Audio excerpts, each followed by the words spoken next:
Hey, bonjour, bonsoir, bon après-midi. Je sais que je commence smooth, mais j'ai reçu des messages me disant arrête de faire Hey! Bienvenue à Pivot avec Pinot parce que ça a l'air que je crie dès le début puis que c'est fatigant pour tout le monde. Donc, je m'excuse pour ça. Là, je viens de le refaire, mais dans le prochain épisode, je vous jure, je m'adapte. Merci encore une fois infiniment d'être là. Ça me touche au plus haut point. Merci pour vos messages constructifs, gentils, méchants. On les prend toutes. On aime ça que vous nous écriviez. Là, si on fait un petit point d'actualité, ça déconfine, il fait beau, les terrasses sont ouvertes, les salles de spectacle réouvrent partout au Québec. Vous savez ce que ça veut dire, ça? GuillaumePinot.com, des billets en vente partout au Québec, un excellent one-man show, détour, manquez pas ça. Maintenant que je me suis plugué, je vais parler vraiment d'actualité. Je sais que les balles de finissant ont été cancellées par notre gouvernement, puis là, c'est en débat, ça va-tu revenir, ça va-tu pas revenir? Si c'est cancellé, pluguez-vous sur l'ordi, écoutez des pivots avec Pinot. Mais si ça revient, faites-vous pas trop d'attente. Là, j'ai vu des pétitions. Le bal de finissant, là, on se crée pendant 5 ans un espoir que ça va être le point culminant de notre vie. Moi, le mien, mon bal a terminé avec moi qui échappe une couronne dans le feu. J'ai échangé un 10 onces de vodka contre des peanuts barbecue. Pas la journée la plus glorieuse de mon secondaire. Fait que sur ce, je vous souhaite peut-être que ça revienne parce que plusieurs ont déjà leur robe et leurs habits, mais gardez ça mollo au niveau des attentes. Maintenant, passons à mon invité d'aujourd'hui. Aujourd'hui, je reçois un auteur, un chroniqueur, un metteur en scène, un comédien. Et là, j'ai l'air de nommer 4 personnes, mais c'est la seule et même personne. Et quand je dis auteur, c'est auteur de pièces de théâtre et de livres, dont son dernier livre, Haute Démolition, qui est paru le 17 mai dernier. C'est un privilège et un honneur de m'entretenir avec lui. Mesdames, messieurs, Jean-Philippe Barry-Guerrard.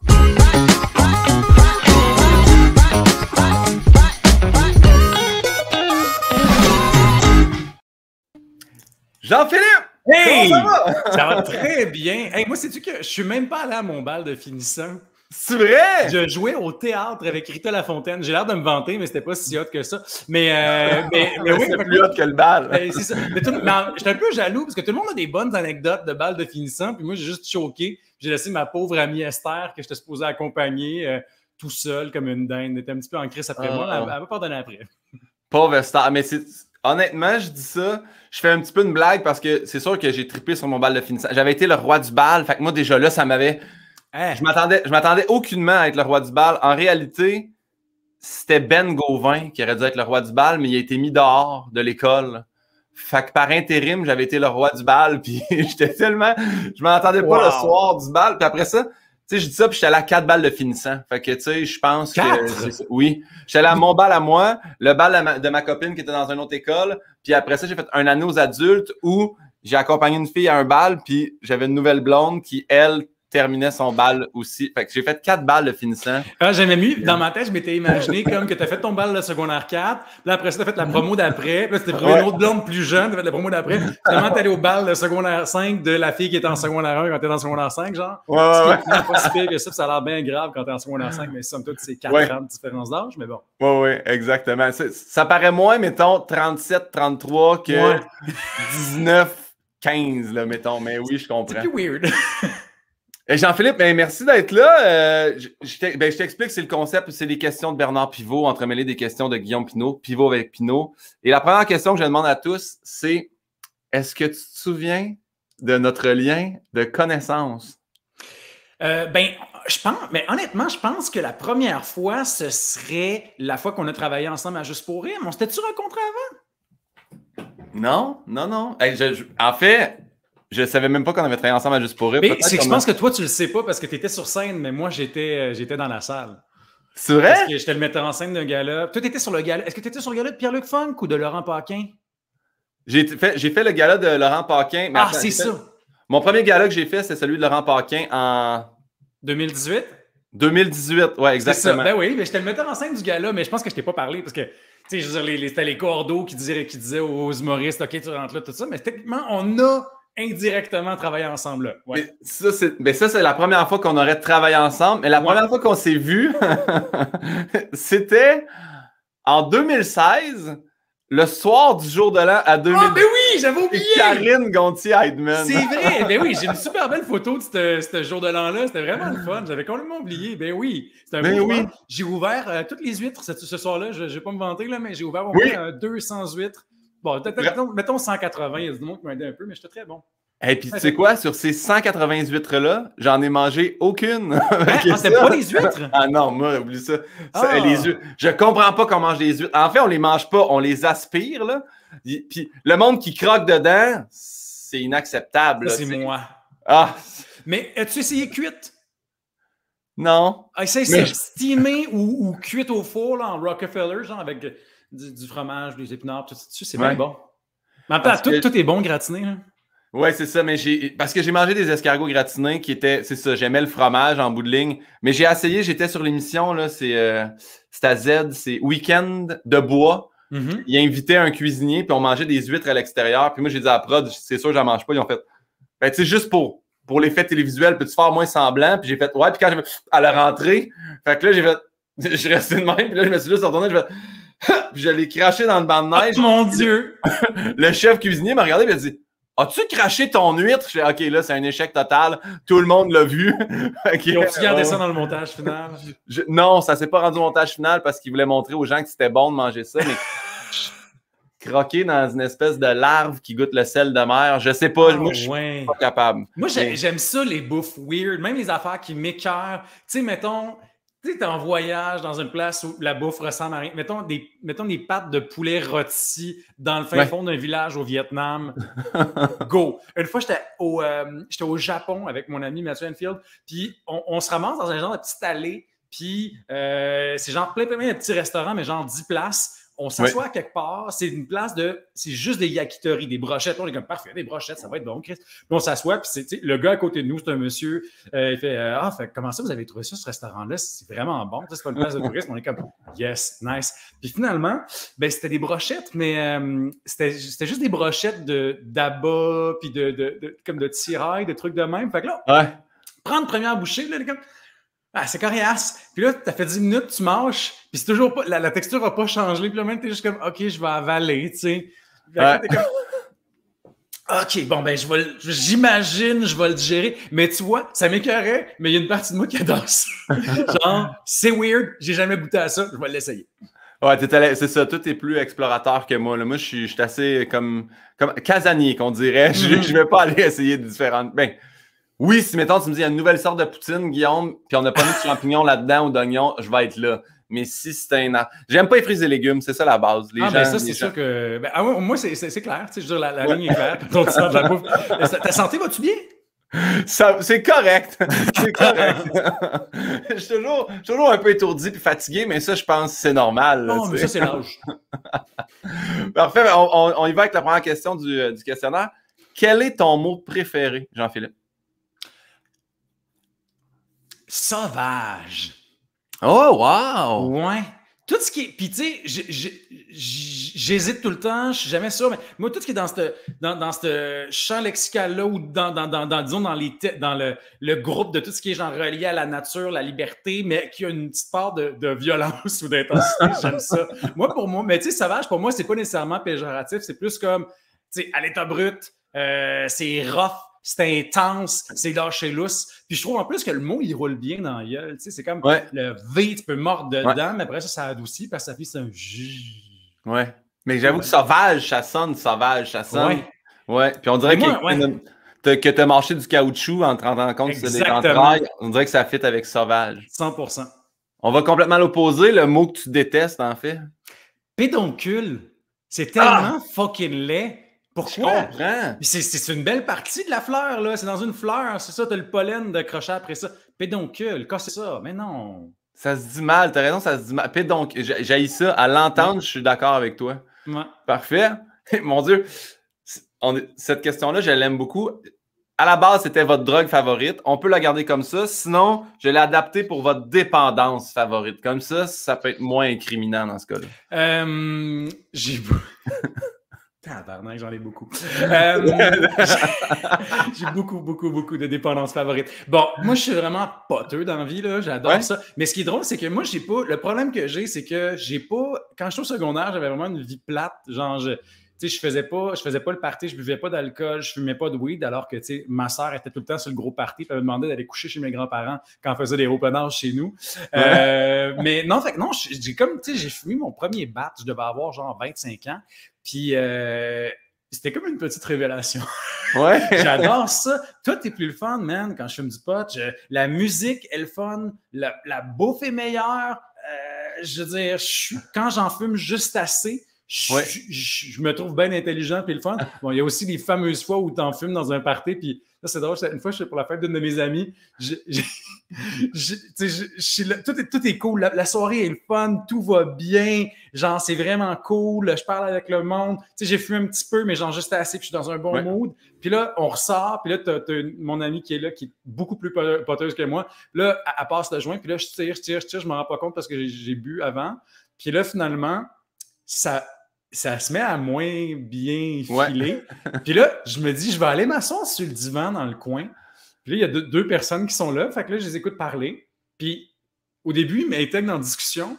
Puis après ça, ils se rendent compte que je peux vraiment rien contribuer. Fait que là, je fais juste les écouter. Puis là, je suis juste comme Puis là, finalement, il y a un de mes amis qui vient s'asseoir à côté de moi qui fait JP, est-ce que ça va? Tu penses pas que tu devrais rentrer? Puis j'étais vraiment en crise parce que tout le long, j'étais comme, je le cache bien, ça paraît pas. Je suis vraiment, je own my thing. Puis là, finalement, je monte dans un taxi, je ressors du taxi devant chez nous, je puke. Fait que je fais, finalement, mon ami avait raison, c'est ça. Mais de manière générale, je gère très bien mon pote, j'aime bien ça, ça me rend heureux. Puis aussi, tu sais, moi, j'ai un beat assez... tu sais, je suis plus high que low dans la vie. Fait que un petit joint en fin de journée, moi, ça me calme. J'aime bien ça. Moi, les stimulants, c'est moins mon truc. Je pense que je peux pas pour moi. Je bois beaucoup de café. On salue ton ami qui a fait « Hey, t'as pas l'air de filer, rentre donc chez toi. » Ben oui. Ça me fait donc bien rire. Mais c'était tellement en crise. C'est en taxi. Ben, c'est ça, c'est en taxi. Mais j'étais vraiment en crise parce que je trouvais tellement que je ownais ma patente. J'étais comme, je le cache bien. Non, JP. Tout le monde trouvait que tu avais l'air d'une vieille éponge de lavabo ramassée dans le coin.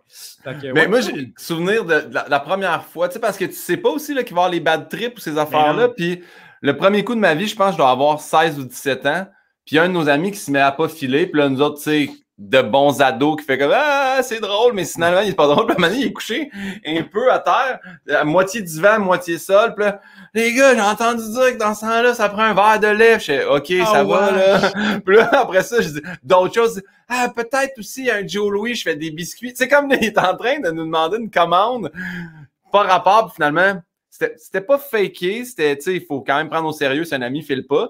Mais, tu sais, après avoir eu un hors-d'œuvre qu'on y avait préparé, il a comme fait « Ah, tout est bien, les gars, merci pour ça. » Mais moi, ça m'affecte beaucoup plus. En fait, j'en prends plus du tout parce que ça me rend dans les genoux. On dirait que je sens plus mes jambes. Moi, j'ai comme mes jambes lâchent un peu. Ouais. Ah, c'est particulier. C'est drôle. Oui. Moi, j'ai remarqué aussi, par contre, ça hit vraiment pas de la même façon quand j'en fume que quand j'en ingère. Ouais. Puis, je dirais que quand j'en ingère, c'est pas vraiment possible pour moi d'être un être humain. Genre, je ne fais qu'un avec mon divan, là. Genre, je m'installe, puis je fais juste comme... Wow! Mais c'est pas désagréable.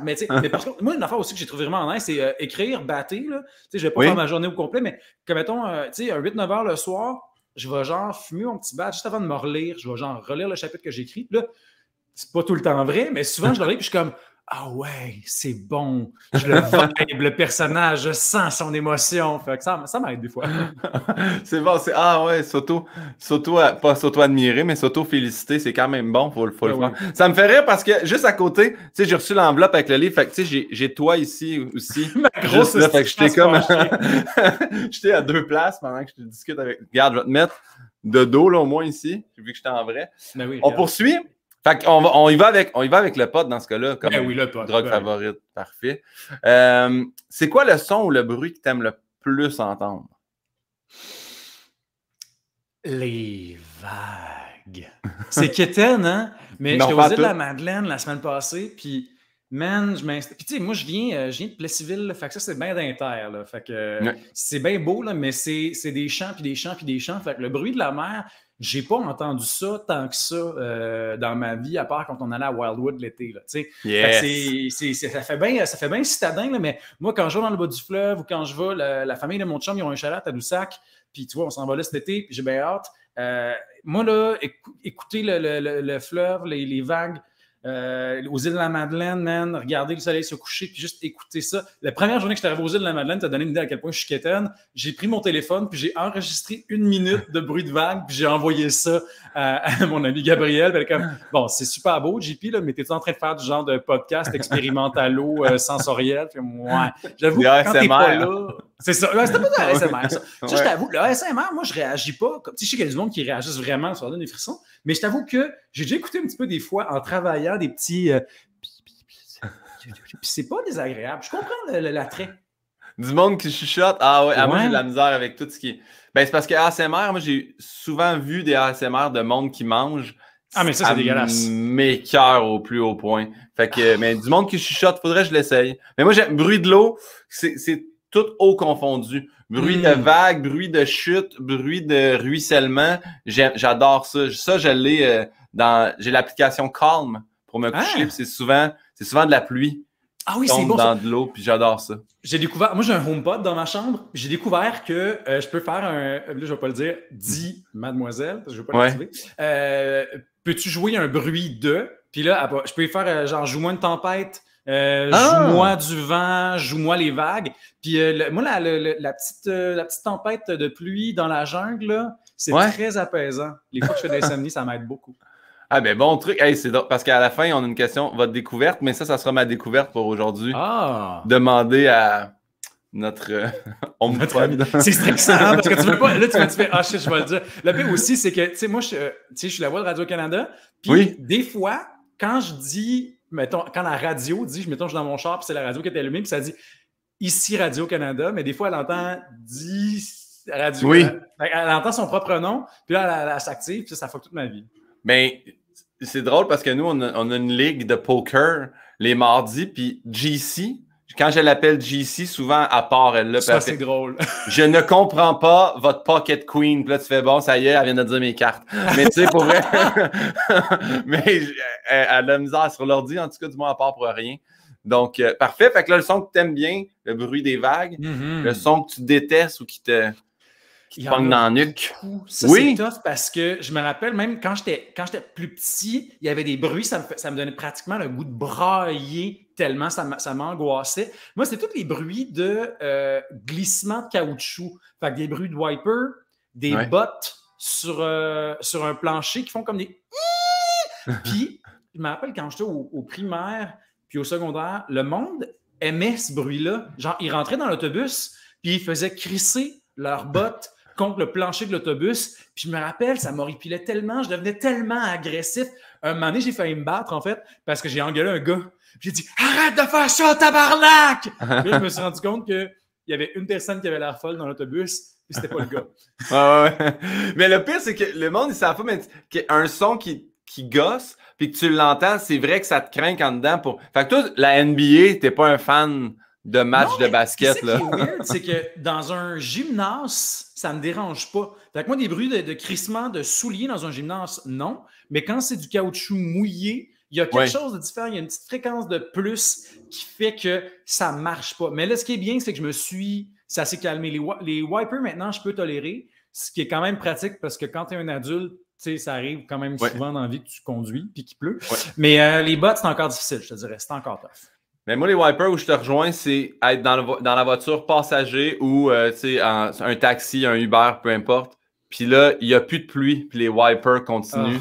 Ça vient me chercher un point. Des fois, je vais moi-même prendre le petit bâton puis je le remonte. Je sais que quand je conduis, j'ai ça que quelqu'un touche qui est proche des contrôles. Mais les wipers qui n'arrêtent pas, ça me pogne. Fait que... J'ai un petit frisson, là, je suis pas bien. Pour ça, quel est ton blasphème préféré? C'est pas obligé d'être un mot d'église, mais ça peut être un mot d'église. Moi, c'est Saint-Crème. Wow! J'adore! C'est super beau. Saint-Crème! Fait bien chaud à matin! Il y a comme de quoi où c'est tellement inoffensif, c'est tellement gentil, puis je sais pas pourquoi, mais je vois un gros bang quand tu me parles de Saint-Crème. Je sais pas, c'est comme doux. C'est comme une exclamation. Tu sais, tu vas jamais être en tabarnak quand tu vas dire Saint-Crème. C'est plus de l'étonnement, de la surprise. Ça peut être mêlé de joie, mais c'est plus pour mesurer l'étendue de quelque chose. Moi, j'aime ça. Je trouve ça gentil. Mettons, y a-tu une occasion dernièrement où tu as dit 5 crèmes dont tu te rappelles? Tu fais Ben, ça méritait un 5 crèmes. Ben, moi qui check le coucher de soleil aux îles de la Madeleine, 5 crèmes, c'est beau. Je channel un peu mon grand-papa Armand Guérard quand je dis ça. C'est tellement un vrai nom de grand-papa. Armand Ben, Guérard, ça sonne grand-père. Oui. Comment ça s'appelait? Est-ce qu'il y avait une épouse? Thérèse. Thérèse. Armand et Thérèse. Armand, Thérèse. C'est des vrais noms de grand-père. Moi, c'était Georges et Denise d'un bar, puis Roland et Pierrette de l'autre bord. Roland Pierrette, ça fait un peu belle-sœur. J'aime bien ça. Mes parents, moi, d'ailleurs, c'était soit Georges, Roland, Joseph ou Guillaume. J'étais une chance. Je sais que c'était en l'honneur des autres là, que vous avez mis ça sur le baptistère, mais je suis quand même content aujourd'hui que ça soit Guillaume plus que Roland ou Georges. Mais j'apprécie mes deux mon père s'appelle Jean Barry. Oui. Puis il a eu l'originalité de m'appeler Jean-Philippe Barry-Guérard. C'est correct, ça. Du côté de ma mère, ça, c'est malade. Fait que mes grands-parents ont manqué d'inspiration, je pense, parce qu'ils sont 4 enfants, 2 gars, 2 filles. Oui. Fait qu'il y a Lise et Lynn Guérard, puis il y a Yvon et Yvan. Non. C'est génial. Ma secrétaire, je te relance, on joue au jeu des relances des noms. Ma secrétaire à la clinique, quand j'étais ergothérapeute, jadis, avait des frères et sœurs, des jumeaux, tu sais, dans le fond, un gars, une fille. Puis il avait appelé Raymond et Raymonde. Ah, c'est bon. Mais les couples de jumeaux, là, j'aime tellement ça. Les gens rivalisent d'inventivité pour créer des genres de pères assortis. C'est tellement bon. Puis moi, sur le podcast, on a eu ça en primeur, mais on a Ludovic Bourgeois, sa blonde est enceinte actuellement. Puis il nous a dit, on va appeler notre fille Sam. Puis j'ai fait, c'est beau Sam, tu sais. Puis il a fait, c'est pour Sam Bourgeois. Ça fait hamburger. Puis j'ai fait, non. Je peux pas infliger ça à un enfant pour toute sa vie. J'aime ça. Un jeu de mots. Les pauvres enfants qui se font écœurer à cause de leur nom. Hein. Mais... J'avais rencontré un gars qui s'appelait Steve Butts. Tu vois? Wow! J'adore ça. Oh là, on tombe dans une question moins drôle, mais c'est en fait une de mes questions favorites du podcast. Est-ce que tu te souviens de ton tout premier deuil? Oui, mais on dirait que c'est nul à dire. Mais moi, c'était un chien. Mais c'est pas nul, c'est pas du tout nul. C'est vraiment... En plus, ma mère est vétérinaire. Mes 2 parents sont vétérinaires. Ma mère pratique avec les petits animaux. Puis, fait qu'on avait un chien Blue, un beau petit Shetland, très, très adorable. Puis, mon père nous avait amené au musée de la civilisation. Puis, on est revenu, puis il était malade, Blue, là, tu sais, ça allait pas être vieille. Puis, on revient du musée, puis, tu sais, on a passé une belle journée. On a c'était une exposition sur Tintin au Tibet, puis moi, j'étais bien fan de Tintin. Fait que là, on rentre à la maison, puis ma sœur, j'étais avec mes 2 petites sœurs, puis ma sœur, qui est, je sais pas ce que. En tout cas, elle est vraiment sensitive parce qu'elle est rentrée dans la maison, puis elle a regardé ma mère, puis elle a fait « Eh où, Blue? » Et ma mère est comme, ben là, c'est ça, là, ça s'est passé aujourd'hui. Ma sœur a fait une crise épouvantable, est allée se coucher en braillant sur le lit de Blue.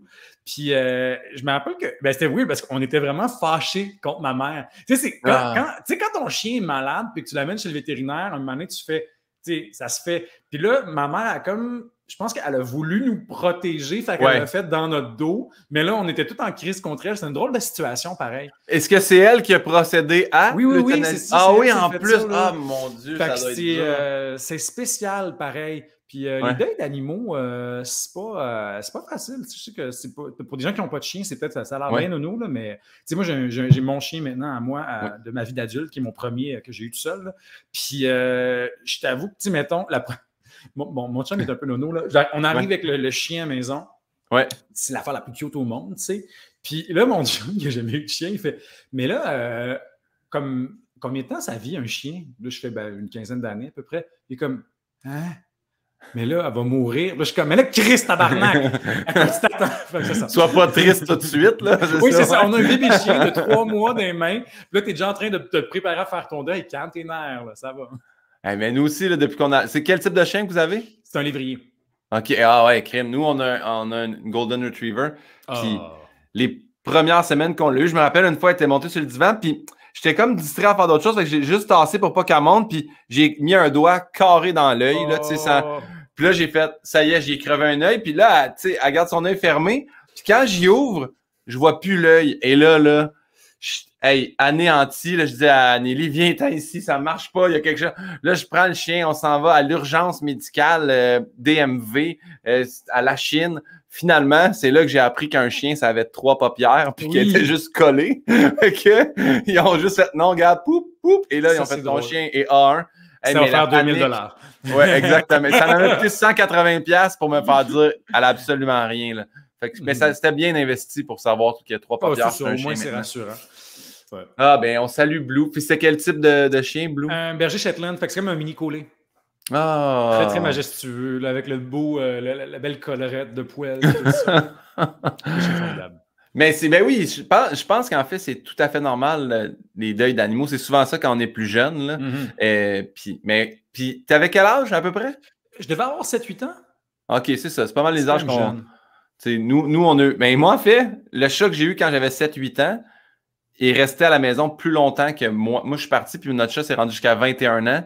Puis je me rappelle quand elle avait 19 ans, mes parents ont dit « Ah, là, on va faire euthanasie pantoufle. » J'étais comme « Là, ça se peut pas. » Puis là, j'étais descendu à la maison, la prendre, j'étais en pleine forme. Puis finalement, ils s'étaient rendus compte, ils se sont achetés un air clim. Puis là, le chat a comme vécu 2 ans de plus parce qu'il n'y avait plus ultra chaud dans la maison. Puis ça a réglé le problème. Elle était juste comme trop en canicule.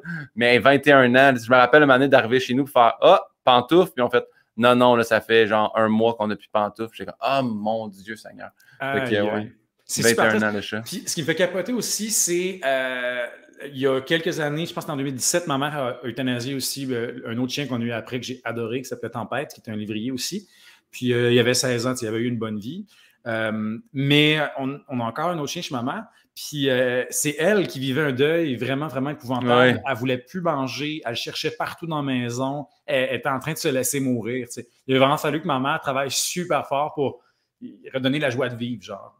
Ouais, c'est des deuils animaliers. Si 2 animaux ont vécu ensemble longtemps, là, nous, on avait... Hey, là, je vais arrêter de relancer tout le temps là, parce qu'il faut que tu t'en ailles à un moment donné. Non, mais moi, j'avais un chat aussi. Mais okay, fait qu'on passe à la question suivante. Demain matin, on imprime un nouveau billet de banque. Jean-Philippe, tu décides de mettre soit un homme, soit une femme sur le billet. Qui on choisit?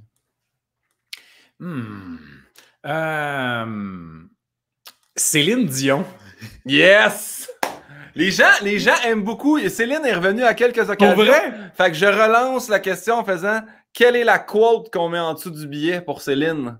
La citation. Moi, le boss. Je sais pas si tu te rappelles de cette conférence-là.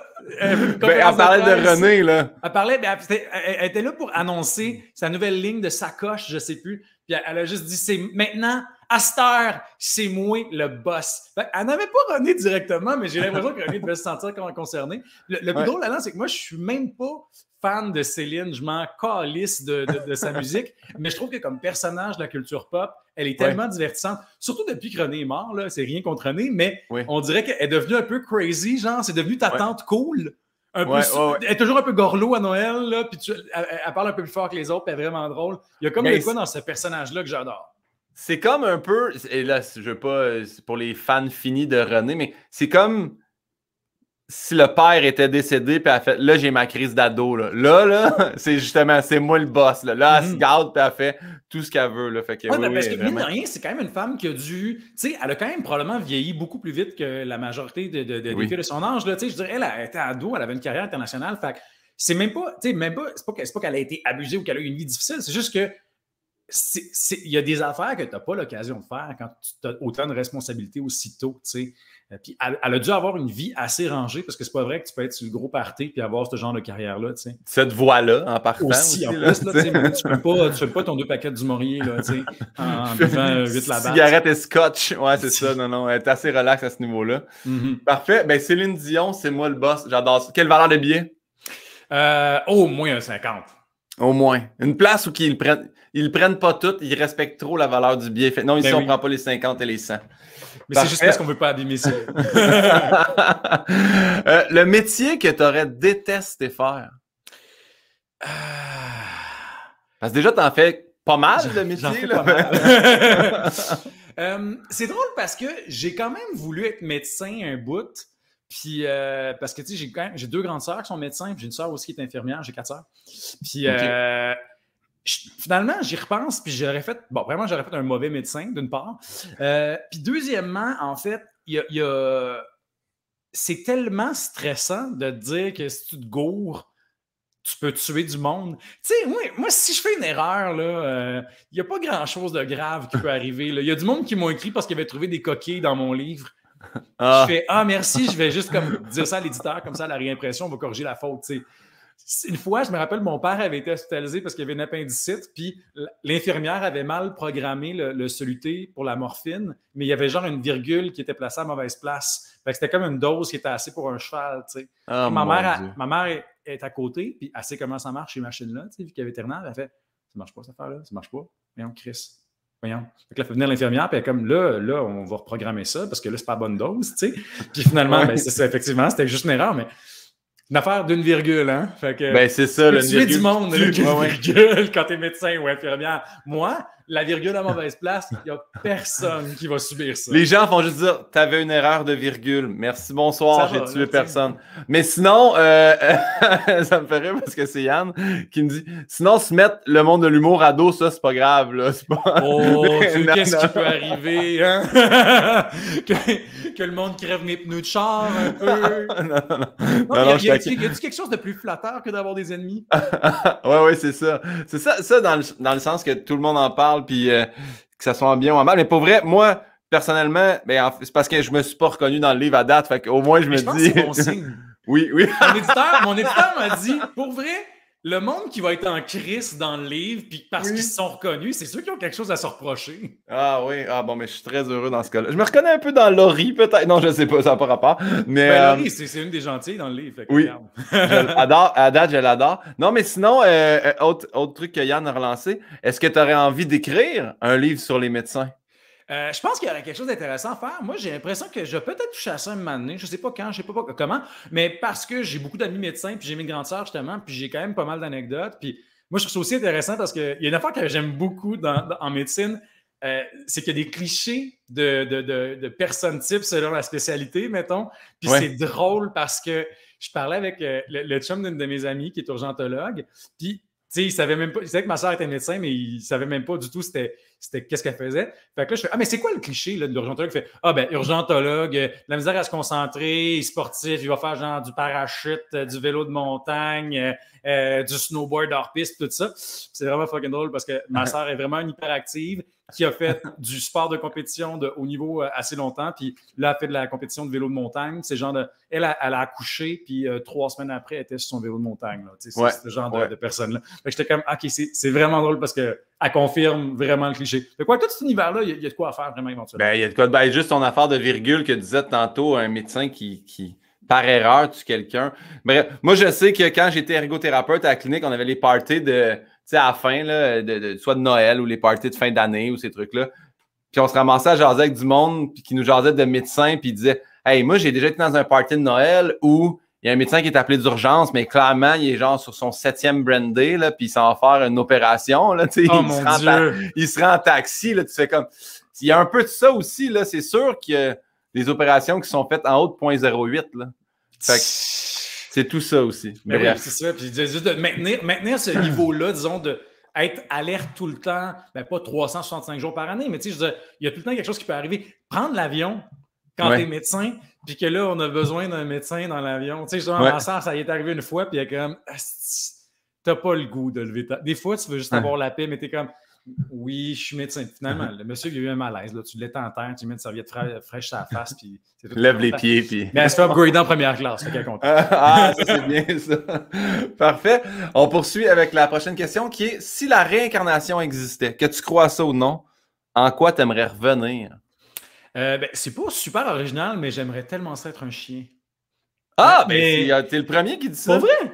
Oui. Mais tu sais, un chien dans une bonne famille, là, j'aimerais pas ça être genre un chien qui se ramasse à faire du combat de chien. Ou t'as les chiens de chasse en Espagne, les galgos, c'est épouvantable. Là. Ils se font entraîner pour la chasse, après ça, ils se font abandonner, attachés à des poteaux là, jusqu'à l'année prochaine, c'est épouvantable. Mais non, un bon... tu sais, genre ma chienne, Rafale, qui décide quand est-ce que je me lève, qui décide quand est-ce que je donne de la bouffe, qui décide si, non, aujourd'hui, ça va être une longue hostie de promenade, puis qu'on va aller au parc à chiens, puis qu'on va passer 4 heures dehors. C'est elle la boss, justement. Comme Céline, C'est elle. Elle, la bosse. Ah, ben là, d'abord, l'animal qu'on va mettre à l'envers du billet, ça sera Rafale dans ce cas-là. Ben oui, la Rafale du Canada. J'adore Rafale comme nom de chien. Quelle bonne idée. Attends, c'est... Fait que là, ma mère a eu 4 lévriers. Oui. Tempête, tornade, cyclone. Ben, il y a Logan, c'était pas elle qui l'avait baptisé, mais tempête, tornade, cyclone. Puis là, je me suis dit que je voulais m'inscrire dans la thématique météo. Fait que je l'ai appelé Rafale. Puis je me suis dit que si j'en ai un autre, je vais l'appeler Tonnerre. Oh mon Dieu Seigneur, je m'en allais te dire une joke, mais moi je passais quand j'étais plus jeune le journal chez les Hells Angels et le gars s'appelait Tonnerre. Fait que Wow! je veux juste que tu saches qu'il y a un gars avec une coupe Longueuil, poivre et sel puis des tatous de flamme qui s'appelle également Tonnerre à Saint-Hyacinthe. À Saint-Hyacinthe. Ah, tu viens de Saint-Hyacinthe, c'est vrai. Oui. J'avais oublié ça. Ben, j'ai étudié à Saint-Hyacinthe, oui. Oui, ben, j'ai tout ça dans les questions Rafale qui n'ont rien à voir avec le lévrier, mais bien j'ai hâte qu'on en parle. le titre de la question. On poursuit avec une autre question par rapport un peu à l'après-mort. Tu arrives au ciel, que tu crois encore là une fois ou non en Dieu. Tu arrives devant Saint-Pierre au port du paradis. Qu'est-ce que tu aimerais qu'ils te disent à ton arrivée? T'es en vacances. Oh, wow! V'là un bat, va rejoindre les autres. C'est que t'es en vacances. Imagine, t'arrives au ciel... Puis le gars, il est comme, bon, fait que, ben là, c'est ça, là, ton agente m'a écrit, puis finalement, t'as vraiment beaucoup de jobs, là. Je serais juste comme, donnez-moi une petite break. Ça continue de l'autre bord. Ah, wow, j'aime ça, t'es en vacances. Ben, je vais rien relancer par rapport à ça, puis je vais poursuivre avec la prochaine question. C'est trop bon comme réponse. Prochaine question, c'est une de mes questions favorites. C'est la question de ma mère. Manon Pinault participe à tous les podcasts. Ma mère s'est gâtée. Elle a fait... elle a 3 questions pour toi quand même. Wow! Elle commence par « Cher Jean-Philippe Barry-Guerrard, jusqu'à il y a quelques semaines, je ne vous connaissais pas. Vous vous définissez comment? Acteur, auteur, humoriste?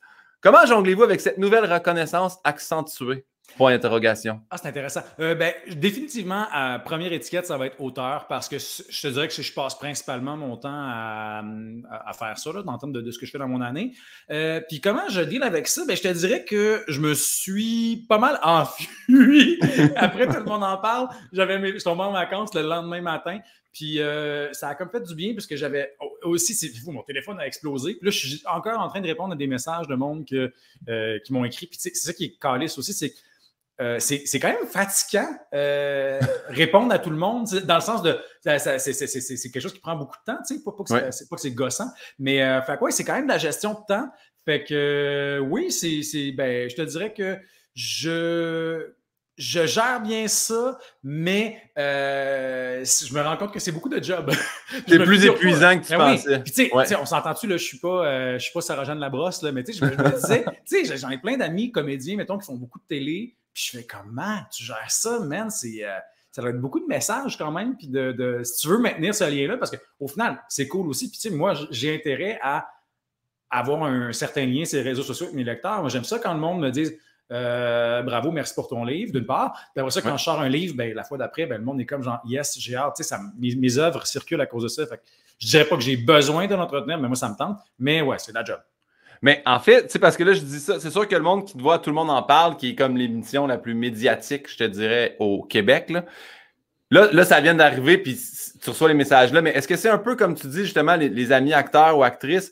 Tu sais, eux autres, ils tournent un truc, ça joue à TV quasiment un an après, puis là, ils reçoivent plein de messages, puis ils font « Ça devait être fou », puis ils font « Hey, c'est vrai, j'ai tourné ça l'été passé à plus 1000 ». Mais est-ce que tu le vis la même chose quand c'est un livre? Est-ce que tu fais « Hey, moi, j'ai écrit ça ».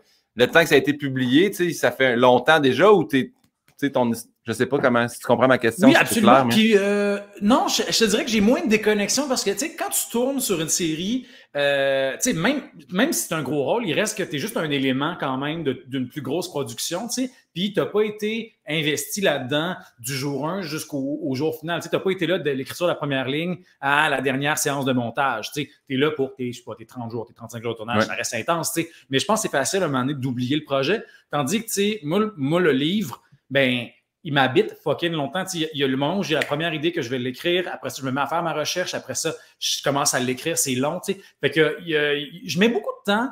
Puis, tu sais, c'est quand même aussi stressant parce que, mettons, quand tu es comédien ou réalisateur ou scénariste, tu peux blâmer tu peux blâmer l'insuccès d'un produit sur le restant de l'équipe. C'est un excellent scénario, mais c'était très mal réalisé. Ou la comédienne peut faire « Ben, c'est sûr, j'avais un partenaire de marde, l'autre acteur, il était pourri. » Mais non, il n'y a personne qui fait ça, mais mettons. De mauvaise foi, tu pourrais... À huis clos, ça se peut que ça se dise dans un endroit fermé. J'avoue que quand c'est ton propre livre, tu peux pas faire... La qualité des pages, tu sais, il n'y a rien que tu peux... C'est la faute de mon éditeur. Il m'a donné des mauvaises notes. Parfait. Ma mère qui a rajouté... tu pourras même lui dire que je le trouve très beau garçon. Fait que ça, tu sais que Manon Pinault te trouve très beau. Ah, merci Manon. Ensuite de ça, elle relance avec Jean-Philippe peut donc gagner sa vie avec l'écriture d'un livre. Bonne question pour vrai. La réponse, c'est, je dirais probablement non.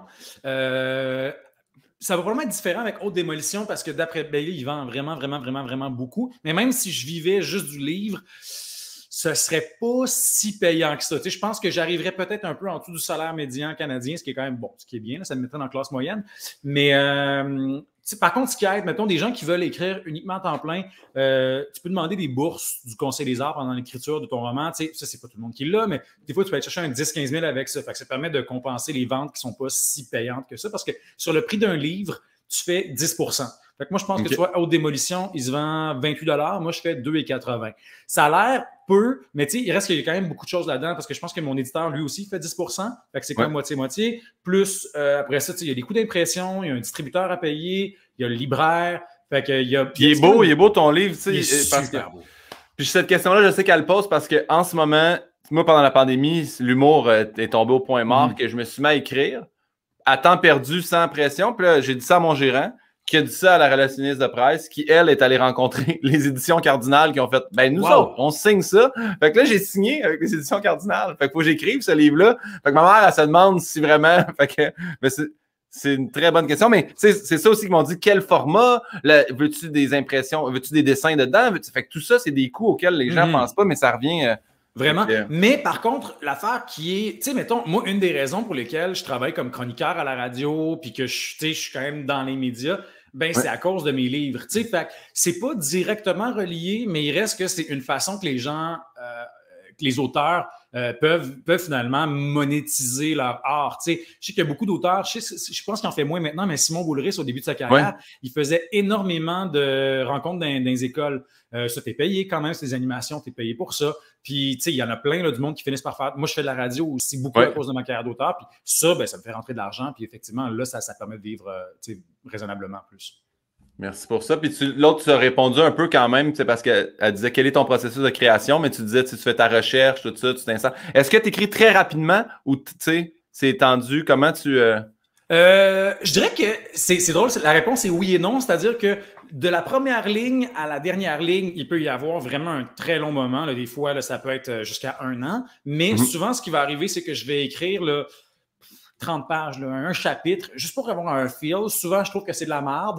Puis là, je me rends compte qu'il faut que je fasse plus de recherches. Là, après ça, je m'assois puis je l'écris pour vrai en très peu de temps. Je te dirais, la plupart de mes romans, 80-90% du livre est écrit en 3 mois, habituellement. Okay. Mais c'est parce que le temps où ça bouillonne, où j'y réfléchis, où je fais ma recherche. Moi, faire ma recherche, là, maintenant, j'ai découvert que c'est une façon pour moi de faire de la procrastination active. C'est que je ne suis pas en train de me forcer à écrire. Tout ce que je fais, c'est JP, écrire à quelqu'un qui est relié au livre, parle-y au téléphone, puis ça va t'aider. Ça va te permettre de trouver des infos. Tu sais, moi, j'avais fait ça avec quand je travaillais sur Royal. J'allais prendre des verres avec mon ami Frank qui étudiait en droit. Puis là, j'ai posé des questions. Je lui ai dit, moi, c'est comment à l'école? Puis après ça, peux-tu me référer un collègue de classe? J'ai posé des questions, puis finalement, je suis arrivé à quelque chose en faisant ça. Pareil aussi pour aux démolitions. Là, je parlais avec des gérants, des artistes, tout ça.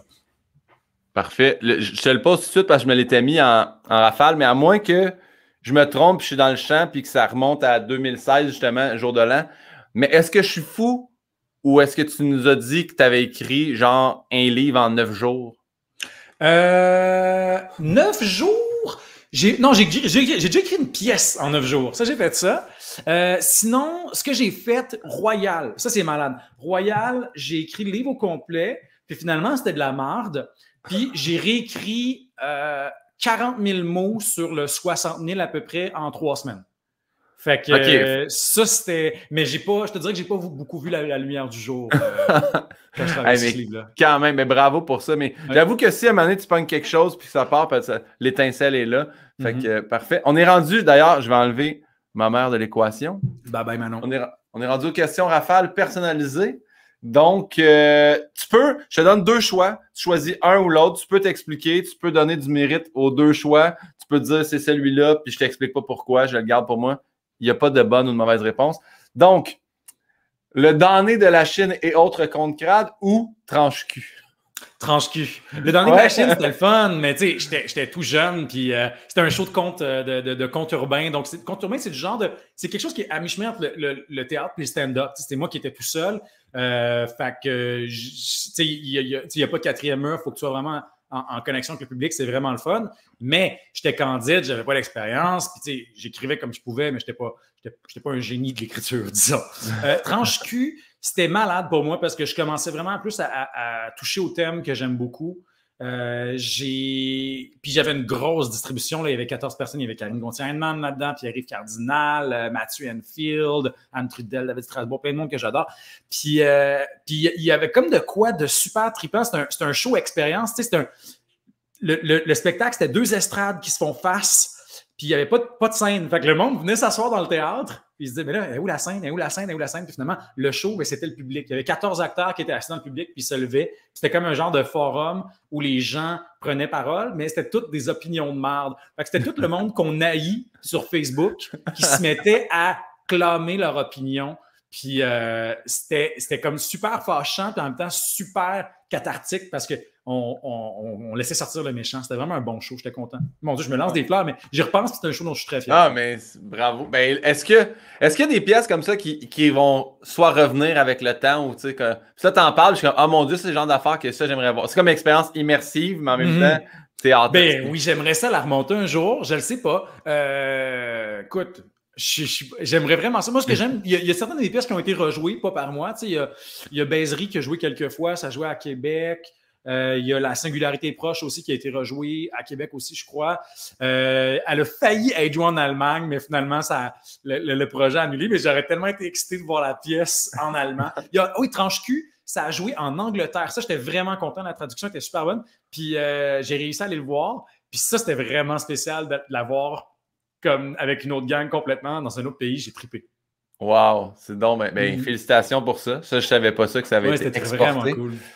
Prochaine question, c'est tiré du livre. Alors, la production Foran à Longueuil ou production Faneuf à Longueuil? C'est drôle parce que ni moi ni mon éditeur, on a pensé à ça, mais la raison pour laquelle j'ai appelé ça Foran, c'est parce que j'ai grandi sur l'avenue Foran en Plessis-Ville.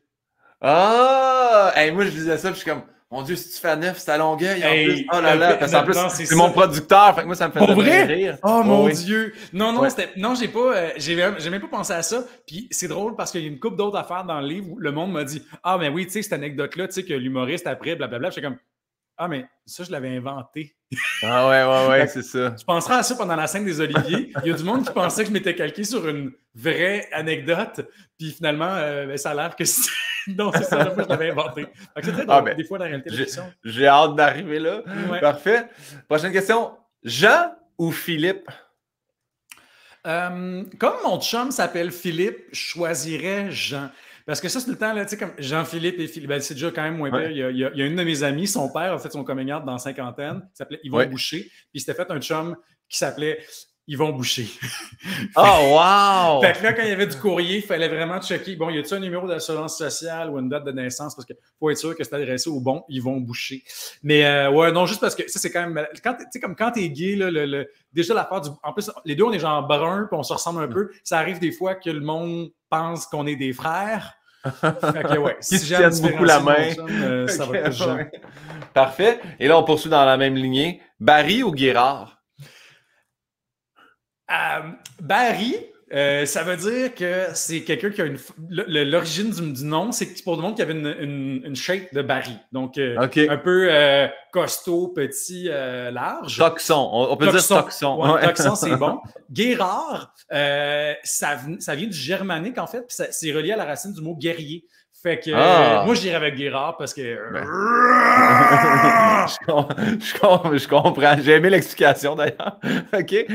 Prochaine question. Humour ou sport? Très bonne question. Mon Dieu Seigneur, honnêtement, c'est la pire colle au monde. J'aurais le goût de te dire Humour la semaine, sport la fin de semaine. J'adore ça. Ouais, mais j'ai besoin de sport dans ma vie. Honnêtement, je le sens quand je suis pas, quand j'ai pas fait assez d'exercice, je deviens agressif, je deviens dépressif, je suis pas bien. Puis pour vrai, c'est comme mon chum, quand il n'a pas mangé, je le sais. Puis moi, quand j'ai pas bougé, mon chum le sait. Fait que je l'ai envoyé manger un Big Mac, puis moi, je m'en vais faire une petite course. Une petite course. Ah, parfait. Et d'ailleurs, c'est vrai, j'ai oublié de lancer les fleurs. Justement, tu dis très bonne question. Mais les rafales sont faites à l'aide de mon auteur Yann Bilodeau. Donc, garde, Bravo, Yann. vu que tu ne l'as pas vu tantôt, Yann, le voici. Salut. Le voilà. Bonjour. Bye bye. C'est très court avec Yann. Il ne faut pas que les gens s'attachent trop. On s'attache à cette petite bête-là. Mais en plus, Yann, Yann, est-ce qu'on plug ton podcast? C'est-tu là? C'est ici qu'on le fait? Ben, tu peux si tu veux. Là. Ça fait longtemps qu'il n'y a pas eu de nouveaux épisodes, mais il existe encore. Mais d'ailleurs, Yann, il me disait que Jean-Philippe t'avait aidé tu parles des pornographes, oui. Oui, sur les pornographes, tu avais fait une Parce voix. que, dans le fond, le sketch que tu as fait la narration sur le Eh oui, c'était super drôle. drôle. C'est toi qui l'as fait, mais tu as vraiment fait une bonne job. J'ai vraiment trippé merci. sur l'ambiance. Ben oui, parce que le réalisateur du pornographe, Phil Robert, je travaille avec à Radio Cannes. Puis là, tu peux plugger le tien, Yann. C'est là, c'est la seule fois que je te lance une perche pour ton podcast. Alors. Il y a aussi Les Pornophiles, qui est un podcast où on parle de pornographie. Et voilà, j'invite les gens à aller écouter ça. Je vais tout de suite m'abonner à ça, ça me parle. En passant, je vais expliquer sur Instagram, ça s'appelle Il y a 2 semaines ou V'là 2 semaines? Yann, excuse-moi. V'là 2 semaines. V'là 2 semaines, parce que tu peux pas appeler quelque chose avec porno sur Instagram. Bien Instagram, joué, hein? des fois, leurs règles, je suis comme... Leur censure un peu push, là. Moi, je peux me mettre en chest, mais une fille ne peut pas se mettre en boule. Ça, c'est un peu notre rôle. Exactement. Puis même je pense qu'il barre du monde à l'allaitement. Tu sais, la photo se fait canceller, puis tu fais là, revenez-en. On poursuit avec les rafales. C'est celle-là que je te disais que je savais pour Saint-Hyacinthe. J'ai écrit Zarico ou Bill Boquet. Hey, moi je dirais maintenant Zarico parce que le Zarico, il y a une couple d'années, a été racheté par une gang qui travaillait là. Puis qui ont. La programmation musicale a toujours été cool aux Zarico, mais eux, ils ont décidé, parce que le fondateur du Zarico, si je me souviens bien, je pense qu'il était retourné en France parce que c'est un Français. C'est William, c'est un Français. Puis il a vendu ça. après ça à Joël et la troupe. Exact. Joël Turcotte, puis tout ce gang-là. Exactement. Puis moi, j'ai trouvé vraiment cool la gang qui ont pris le Zarico. Ben, William était cool aussi, on l'aimait bien. Oui. J'ai toujours aimé les hot dogs du Zarico quand j'allais là. Mais la programmation musicale est cool. Ils ont toujours été accueillants. Moi, après avoir fini l'école de théâtre aussi, je suis retourné à Saint-Hyacinthe faire des shows de contes urbains aussi, dont on parlait tantôt. Puis ils ont été super accueillants avec nous, sont vraiment gentils. Puis c'est du monde qui aime la musique, c'est des fans de musique, puis ça paraît. Puis moi, j'ai souvent entendu parler aussi de musiciens qui allaient en tournée à Saint-Hyacinthe puis qui disaient que le Zarico, c'est vraiment une place de fun où jouer parce qu'ils sont bien reçus puis parce que le public est cool. Est-ce qu'ils font des shows d'humour? As-tu fait des shows là-bas? Ben moi c'est eux, en fait, qui m'ont laissé commencer à faire... J'ai animé ma soirée d'humour là-bas pendant 6 ans. Hein? Elle a roulé encore jusqu'à la pandémie. En fait, je l'ai laissé à Mathieu Pepper 2 ans. Puis à Charles Pellerin, puis là, la pandémie l'a comme tué, disons-le, là, parce que, tu sais, on savait pas quand ça allait revenir, puis c'est cancellé. Mais oui, c'était ma façon, moi, d'amener des humoristes de la relève à Saint-Hyacinthe pour faire « Hey, dans la vie, il n'y a pas juste Jean-Michel Anctil, tu sais. » Puis c'est là que ça a commencé. Puis j'adore Jean-Michel en passant, là, je viens de le nommer lui, mais tu sais, je sais que la grande salle de spectacle recevait quelques gros humoristes, puis là, le monde était « Ah, c'est ça l'humour au Québec. » C'est là, tu sais, ah non, puis à la longue, ça finissait que Louis-José venait roder avant son show là-bas, Jeff Mercier. Fait que tu sais, j'étais content, je recevais des gros noms aussi. Puis ça a été vraiment une belle plateforme. Puis on a commencé au début, là, pour vrai, 39, 40 personnes. Puis là, ça a monté rapidement à 80, 90. Puis tu sais, les 5 dernières années, je pense que c'était sold out à chaque fois. Le monde tripait. Puis ça permet à plein de nouveaux humoristes de venir... Puis il y a quelque chose de magique dans cette salle-là. Moi, j'ai des souvenirs de shows. Quand on était à l'école de théâtre, qui était assez... Des fois, on voulait faire des lectures publiques de certains textes. Même ma première pièce de théâtre, j'avais fait une lecture publique aux haricots. Il y avait 30, 40 personnes dans la salle. C'était pas si gros que ça. Mais il y a quelque chose dans... Puis pour les gens qui sont jamais allés, c'est beau la décoration aussi. C'est beau. C'était en bois de grange avant que le bois de grange soit cool. C'était vrai rustique, bien fait. Il y a quelque chose de super magique. Tu sais, comme t'entends une mouche voler là, quand la magie opère dans un show, que ce soit dans un show de musique, dans un show d'humour, dans un show de théâtre aussi. Moi, c'est vraiment magique. Ceci dit, j'ai l'air de choisir le Zarico, mais le Bill Boquet, c'était la place le jeudi soir quand j'étais à l'école de théâtre, fait que j'aime aussi beaucoup. Mais pour moi, il y a quelque chose il y a une magie particulière aux haricots qui est impossible à répliquer. Je suis d'accord. Moi, le bilboquet, c'est là que j'avais commencé. Après ça, j'ai fini par transférer aux haricots, mais les deux, je les aime pour différentes raisons. Mais moi, dans mon temps, là, on parle là, parce que je suis resté là toute ma jeunesse, là, il y avait la québécoise qui, ça, a disparu et est devenu le monkey qui, après ça, a disparu parce qu'eux, ils avaient tellement enlevé de trucs pour faire une espèce d'immense loft. Oui. Ils avaient enlevé des poutres de soutien, puis là, le building n'était plus réglementaire, fait que ça avait été démoli, puis je pense que c'est rendu une place d'assurance maintenant. Ah, c'est dommage. Ouais. Ça. Ouais. Moi, je suis jamais allé au Monkey, c'était trop mainstream. Ouais, exactement. Ben moi non plus, ça n'avait pas passé la cote. Là. Mais une petite game de pool ou doolies, par contre, ça, je crache pas là-dessus. Ça, je suis totalement d'accord avec toi. Doolies sur le bord de l'autoroute 20, on les salue également. À côté du magasin 3X qui fonctionne, ma foi, depuis des années. Oui, ça roule, hein? Tant mieux pour eux. La boutique. Yannick de Martineau ou Maud Landry? Mais là, c'est tellement chien. C'est tellement chien. Maud Landry, parce qu'elle a des boules. Fait qu'on va comme avantager les femmes. Là. J'aime les femmes. Je sais pas. Là, je veux favoriser l'émancipation des femmes en humour. Mais ceci dit, Yannick de Martineau, il y a quoi de tellement weird? Tu sais, il n'y a personne qui peut faire du Yannick de Martineau. Il est comme... il est tout le temps tout croche. C'est quoi qu'il faisait? C'était l'année passée qu'il avait fait des chroniques avec son fils, qu'il avait rédigé avec son fils à La soirée est encore jeune. C'était tellement nono. Je le trouve vraiment attachant, je trouve. Il est bizarre, il ressemble à rien. Puis Maud Landry, c'est juste qu'elle est comme très conne et intelligente en même temps. Fait que c'est bon ce qu'elle fait. J'en suis toujours pas revenu d'ailleurs. Aussi à La soirée est encore jeune, sa chronique de manteau. C'est tellement bon. Mais les deux sont vraiment cool. Je les adore. Parfait. Mais c'était vraiment chiant de me poser cette question-là. Attends, prépare-toi, là, c'était pas si pire. Radio ou télé? Je me sens plus libre à la radio. Ouais, parce que ne pas avoir à penser à comment tu te tiens, pouvoir faire des petits signes à ton animateur quand il ne te voit pas. Je me sens plus self-conscious à la télé. Parfait. Mais j'aime ça aussi. Mais on dirait que j'adore faire la télé aussi, mais j'avoue que chronique radio ou émission radio, c'est vrai, tu as raison, on peut se faire des signes, faire, tu sais, j'ai une joke qui s'en vient, puis la personne te laisse y aller, c'est plus fluide. Ouais. Mais il y a aussi beaucoup d'overlapping. Fait que c'est sûr. Faire de la mise en scène ou être comédien? Ouh, c'est tough, hein? C'est vraiment tough.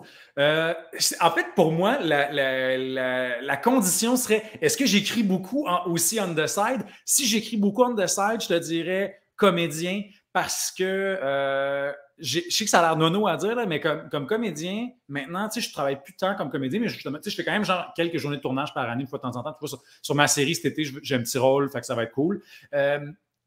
Comme comédien, j'ai l'impression que je peux mettre mon cerveau à off. C'est pour moi, écrire, c'est complètement le contraire de jouer. Quand tu écris, tu es tout le temps le cerveau allumé, mais tu n'es pas du tout dans le moment. Tu t'en fous. La posture que tu as, comment tu te sens, c'est pas important.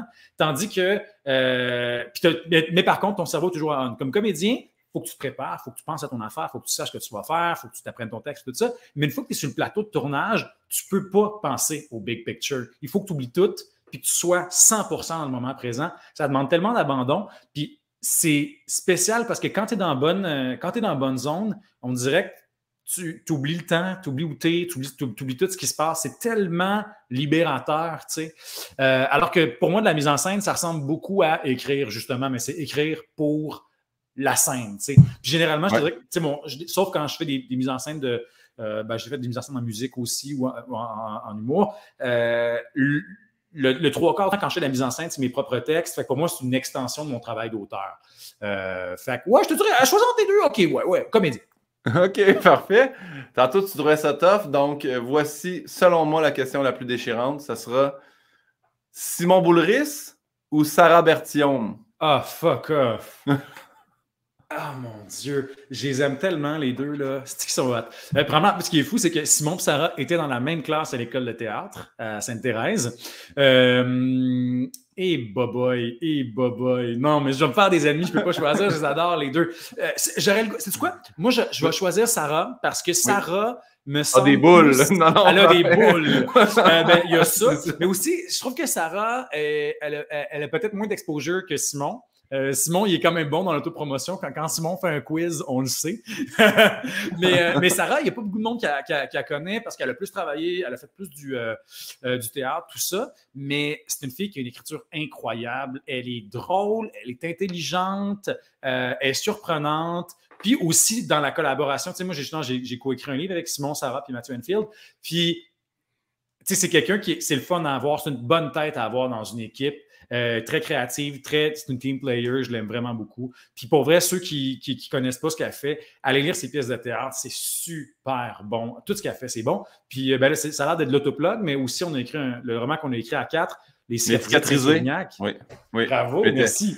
Histoire de glissade d'eau. Exact. C'est très, très drôle. C'est une histoire d'un village qui est dévasté parce qu'il y a un parc aquatique qui ouvre, puis il y a un clou qui dépasse de la plus grande glissade d'Amérique du Nord, puis tous les enfants se déchirent le dos sur la glissade. Puis Sarah a écrit le premier chapitre, puis c'est tellement bon. La première ligne du début du livre qui a été écrit par Sarah, c'est « Il y a toujours une fille qui a des gros seins avant les autres à l'école. » Puis c'est du génie parce que toute l'histoire est fondée là-dessus, mais c'est super bon et touchant et drôle. Je l'adore. Parfait. Mais là, tu vois, tu nous as devancé parce que tu as dit que vous aviez écrit une pièce ensemble. Mais ce que tu ne savais pas, c'est que le grand gagnant entre Simon Boulris et Sarah Berthiaume se confrontait ensuite à Mathieu Enfield. Ah! Donc, ça sera Sarah contre Mathieu. OK, je me sens pas mal de choisir Sarah parce que Mathieu, c'est mon ami, puis on s'aime autant qu'on s'haït. Mathieu, c'est la personne qui me roast le plus au monde, qui est le plus mean avec moi, qui est toujours en train de dégonfler mon ego. Fait que je sais que si je choisis Sarah à la place de lui, il ne prendra pas personnel. Mais ce qui est gênant, c'est que Mathieu me connaît. C'est probablement une des personnes qui me connaît le plus au monde. Il m'a vu en bobette, tout nu, sous, joyeux, triste. On a voyagé beaucoup ensemble, on a travaillé beaucoup ensemble. Puis ce qui est vraiment drôle, c'est que toutes les personnes à qui Mathieu explique notre amitié, il raconte que la première fois qu'il m'a rencontré, il m'haïssait. Puis que si on y avait dit qu'un jour, ça deviendrait un de tes très bons amis, il aurait fait genre « Arc, es-tu malade? » Parce que j'étais insupportable à l'école de théâtre. Mathieu était finissant quand moi j'étais en première année. Puis j'y tapais vraiment ses nerfs. Puis finalement, on a fini par travailler ensemble, avoir bien du fun. Puis ça a bien viré notre affaire. Puis on se voit encore régulièrement parce qu'on joue à Donjons et Dragons ensemble.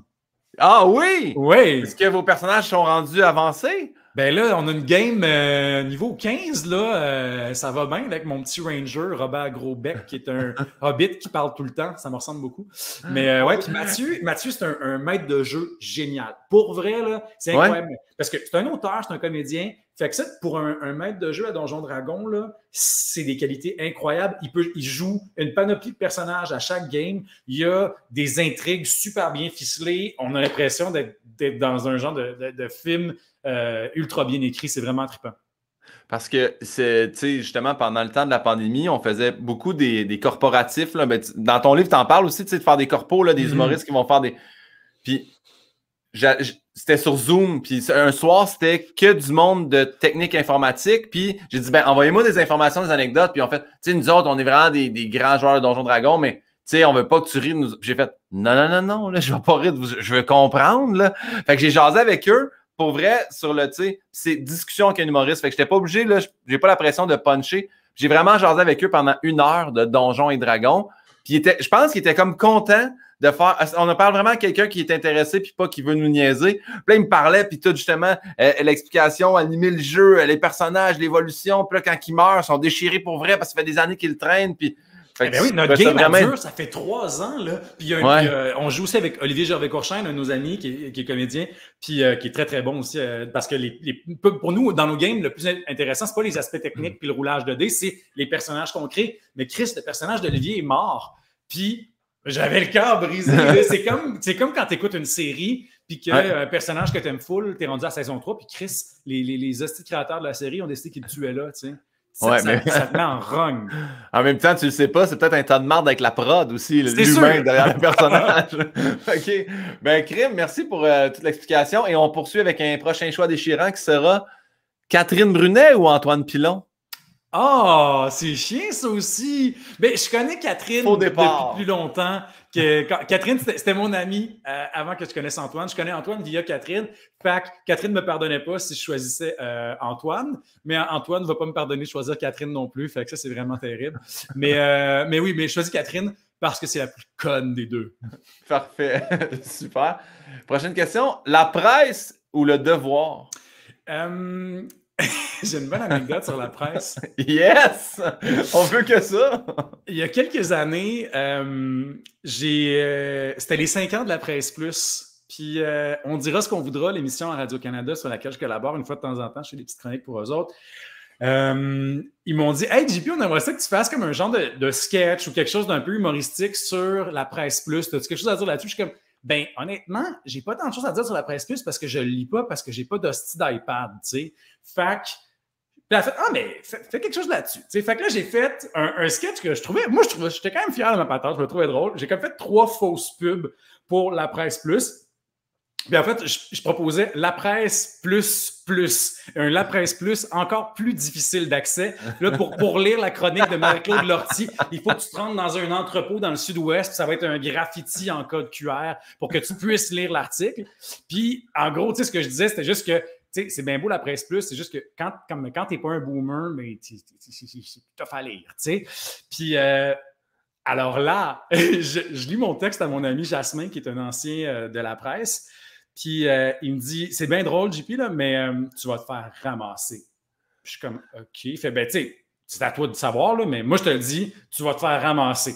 Puis, tu sais, moi, j'avais pas encore bien l'expérience dans les médias. Je savais pas c'était quoi, disons, se faire ramasser. Fait que là, je fais la chronique en studio, puis Rebecca McConnell rit, puis tout le monde trouve ça drôle, puis c'est sympathique. Et là, ça sort. Hugo Dumas fait un statut Facebook. Patrick Lagacé fait un tabarnak de long statut Facebook. Puis, il me ridiculise parce qu'il fait « Bon, ben, mais en même temps, qu'est-ce que j'en sais? J'ai pas gagné le prix littéraire des collégiens, moi, parce que je venais de gagner le prix littéraire des collégiens 2 semaines avant. » Fait que c'est comme s'il diminuait la valeur de mon travail d'auteur alors que ça n'avait aucun rapport. T'sais. Et là, tous les autres, mettons, Marc Cassivi, puis je pense Annabelle Nicou, oui, Annabelle Nicou est à la presse. Bref, Nathalie Collard, tout le monde se met à commenter puis à me call out.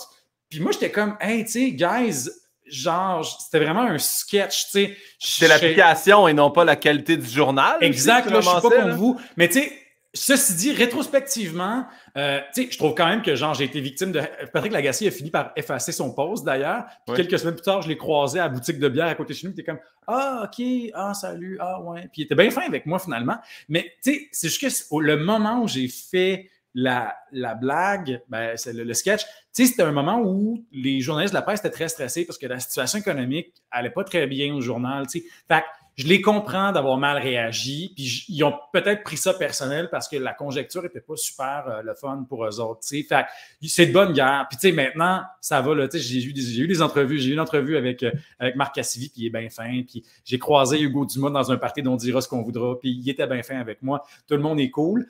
Fait que je dirais, à cause de cet incident-là, je vais choisir le devoir. Puis, mais je vais juste répéter.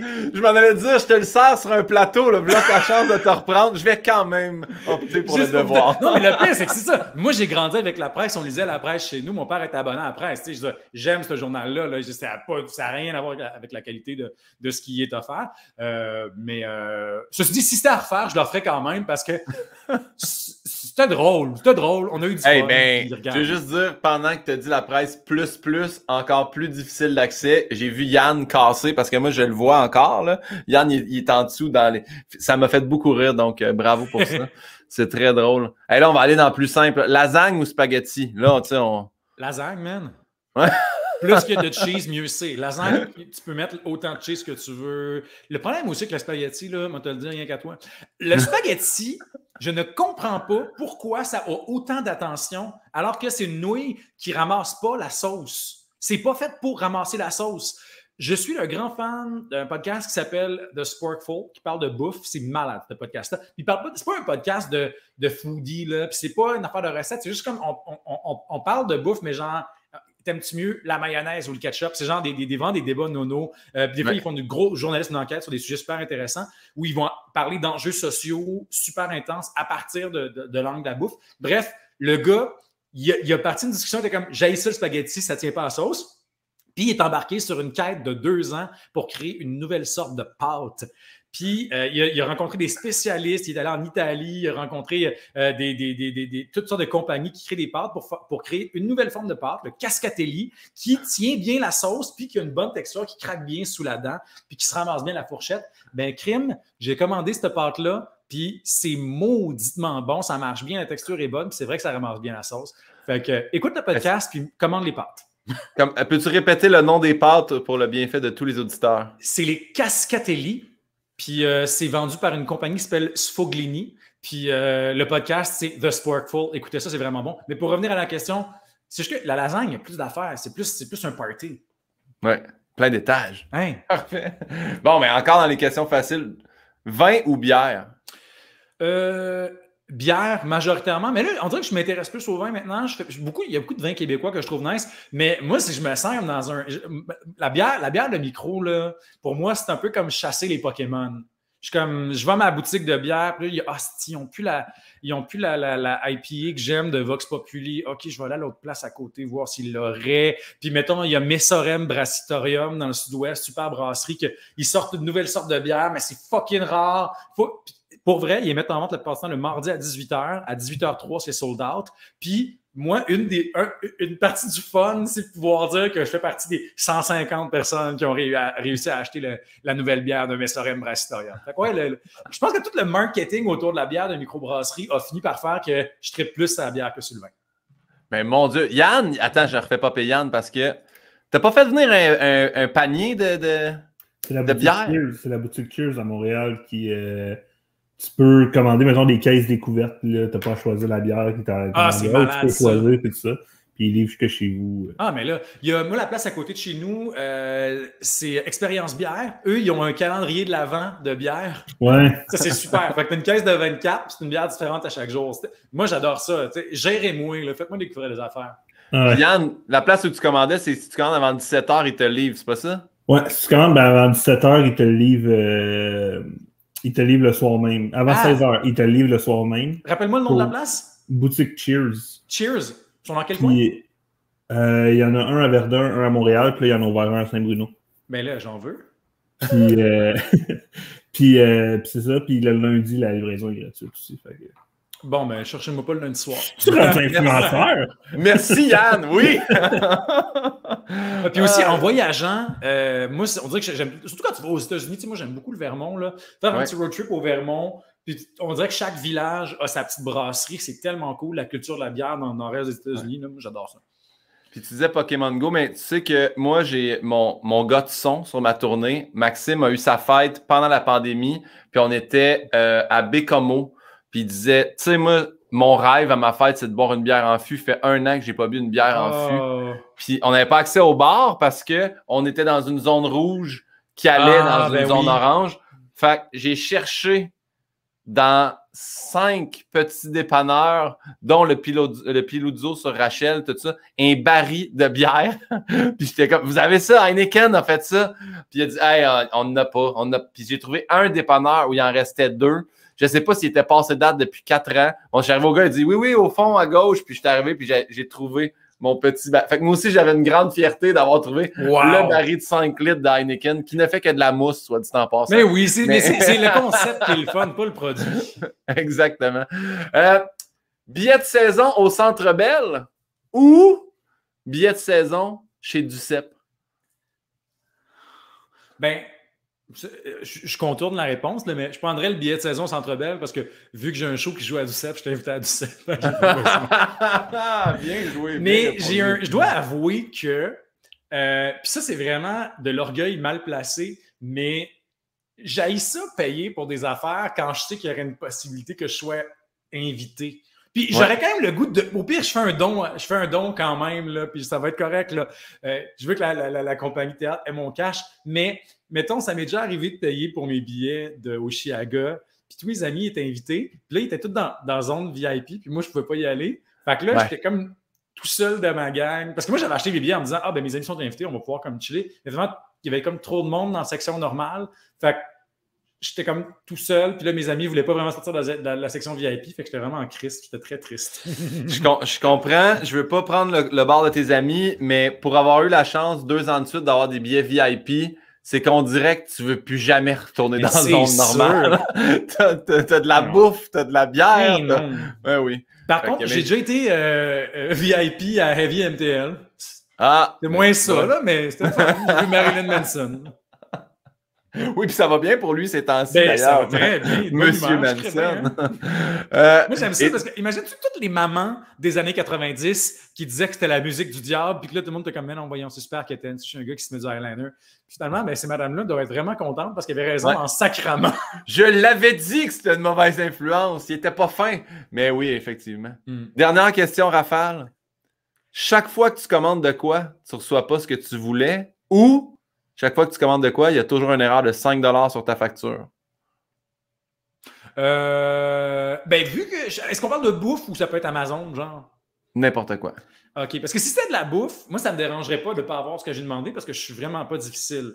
Par contre, si, mettons, tu sais, je me suis acheté des lunettes de soleil puis que je reçois des sous-vêtements féminins, c'est ça, je vais être vraiment en crise. Fait que j'aime mieux payer un peu plus cher pour. Je suis pas.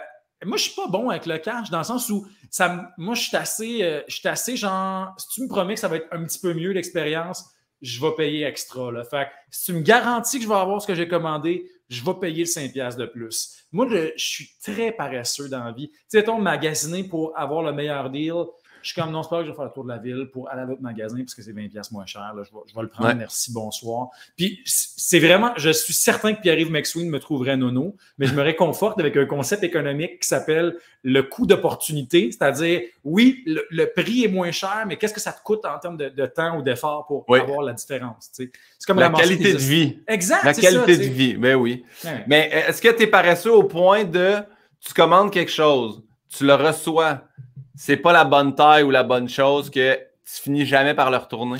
Non, ça, je suis rendu, je pense que j'ai déjà été comme ça, mais là, je suis rendu très, très, très, très bon. Là, je suis rendu très, très rigoureux, puis je les renvoie, les bonnes affaires. Mais justement, j'achète pas vraiment tant que ça de linge sur Internet parce que je veux pas me retrouver à faire ça trop souvent.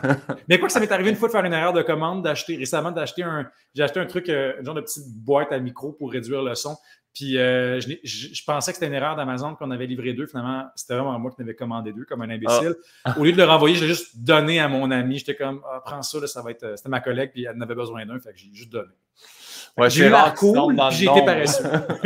C'est rare que c'est en nombre. Parfait, on poursuit avec des questions traditionnelles. C'est quoi ta plus grande peur ou phobie? J'en ai pas beaucoup de phobie, mais je deal pas bien avec le fait de vieillir. Je suis pas... puis c'est beaucoup relié à la performance physique. Moi, j'aime pas ça, sentir que... Mais je dirais que je suis encore correct par rapport à ça. Je pense que je suis assez orgueilleux, fait que je me tiens en forme et tout ça. Mais sentir que tu performes pas aussi bien qu'avant ou que tu as plus mal dans le dos ou que tu fais des moins bons temps quand tu fais ta ride de bike. Ça me fait peur. Puis à un moment donné, il va falloir que tu apprennes à dealer avec ça, mon grand, parce que le temps ne marche qu'en une seule direction. Mais oui, la baisse des capacités, c'est sûr que c'est quelque chose de... La testostérone, man. Ouais. Moi, à 40 ans, cherchez-moi pas, je me mets un patch de testostérone sur l'épaule. Zip, zap, merci. Bonsoir. Parfait. Qu'est-ce que tu souhaiterais pas à ton pire ennemi? D'être représenté par mon ancien agent.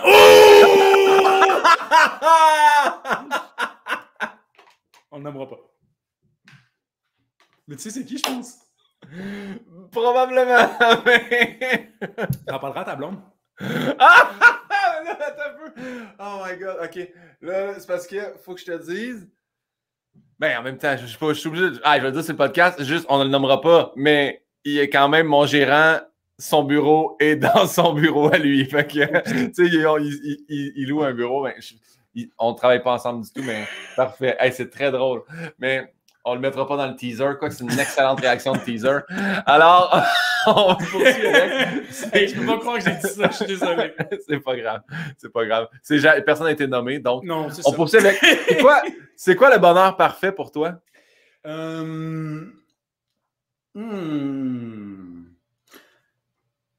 Oh shit, c'est tellement tough. Je le sais tellement pas. Mais moi, je pense que c'est d'être en vacances, mais de savoir que quand je reviens de vacances, j'ai des projets le fun.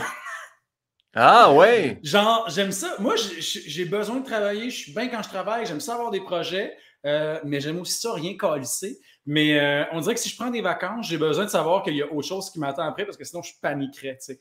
Ouais. Fait que, bon, ça donne une idée d'à quel point je suis focusé sur la job dans la vie. Il faut aussi décrocher. Mais je pense que dans le milieu dans lequel on est un peu tous comme ça, de faire oui, mais il faut toujours, tu sais, je veux dire pigiste, là, mais dans le sens que si on sait qu'il y a quelque chose qui s'en vient, OK, on a un contrat, on a une autre entrée dans. Moi, en tout cas, je suis comme ça aussi. Puis moi aussi, quand je vais en vacances, je fais c'est correct, je peux prendre du repos en sachant très bien que quand je reviens, j'ai un contrat de 6 mois de quelque chose, tu sais.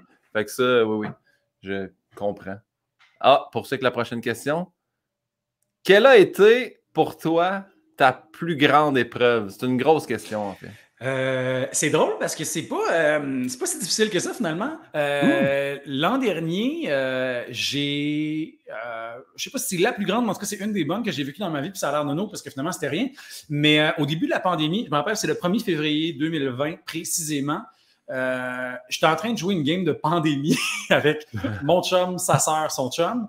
Puis, à la fin de la journée, je me touche là, puis je suis comme ah, calice, je vais être malade, j'ai le ganglion enflé. Ça reste de même. Puis là, j'ai le ganglion enflé, puis ça grossit, puis ça grossit. Puis je suis un peu fatigué, puis là, j'ai des sueurs froides la nuit, puis là, je suis comme, oh, puis là, ça part pas. Puis là, j'ai comme pas de tout, j'ai rien qui apparaît, fait que je suis comme, OK, c'est pas la grippe, puis ça reste de même. Puis là, ça fait 2 semaines que, tu sais, je pars l'eau, puis le ganglion est rendu pas mal gros, genre une bonne grosse balle de golf, là, presque une boule de bière. Puis là, je vais à la clinique. Fait que là, il me teste pour. Il est comme, ouais, ça a l'air d'une mono. Hein. Puis je suis comme, t'as-tu déjà eu la mono? Je fais, ouais, pourtant, j'ai déjà eu la mono. Ça arrive des fois que ça revient. Je fais, OK. Puis là, il me teste. Puis il me teste aussi pour le streptocoque, tout ça. Puis ça revient tout négatif. Fait que là, attends. Puis là, ça reste. Là, 2 autres semaines, je suis tanné. Fait que là, je vais à la clinique. Je vois un autre médecin. Puis là, elle me dit, OK, t'as fait ça. Ouais. OK, ben je vais te tester pour le cytomégalovirus, mais d'après moi, c'est pas ça. Mais en tout cas, je te dirais, va voir un ORL. Fait que là, je check pour prendre un rendez-vous avec un ORL. Puis finalement, c'est fucking long. Fait que là, je fais comme, bon, je vais utiliser mes connexions. Fait que j'appelle ma soeur qui est médecin. Puis là, je suis comme, là, peux-tu voir un ORL? J'ai besoin d'une référence. Fait, oh, oui, viens à l'hôpital, je vais te faire passer. Fait que là, finalement, je vois l'ORL. Là, il me check. Et comme, OK, t'as-tu d'autres plans aujourd'hui? Je fais non. Fait, OK, on va faire un scan tout de suite. Fait que là, il me fait un scan, un 4 scans complet. Là, il est comme, bon, ben, on a une grosse masse. C'était rendu gros comme une balle de tennis, tu sais. Puis, mais il ne voit pas c'est quoi. Il fait une échographie, il ne voit pas c'est quoi. Après tout ça, il est comme, OK, on va faire une biopsie. Il fait une biopsie. Puis là, tout ça dans la même journée. Fait que là, je suis comme là, qu'est-ce qu'il a fait? Ben, ça a l'air d'un lymphome. Fait que là, je suis comme, OK, qui est un cancer du système lymphatique. Fait que là, je suis comme, OK, il fait, mais tu sais, on va passer l'autre test. Fait qu'il fait des prises de sang, tout ça, puis il essaie de tout éliminer.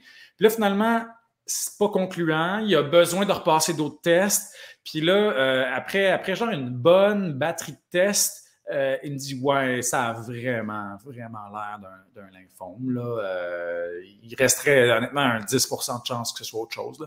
Fait que là, je suis comme, OK, super. Là, je sors de là, ma soeur, elle vient me rejoindre dans l'entrée de l'hôpital en pleurant.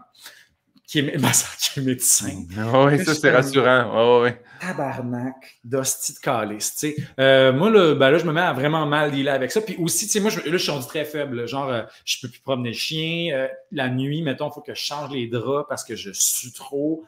J'ai cancellé beaucoup de projets. Il y a une pièce que j'étais en train d'écrire. J'arrive pas à livrer le texte parce que je suis fatigué, j'arrive pas à me concentrer. Le directeur du théâtre, il est super cool. Il fait, c'est pas grave, on va remettre ça. Puis je suis comme, OK, super. Puis finalement, là, la COVID arrive. Fait que là, en plus, je suis en mode, OK, je vais prendre en faire de la chimio, mais là, si je pogne la COVID, qu'est-ce que je fais? Là, finalement, je fais une autre biopsie pour mieux comprendre c'est quoi. Là, on voit peut-être pas, mais j'ai une bonne cicatrice ici.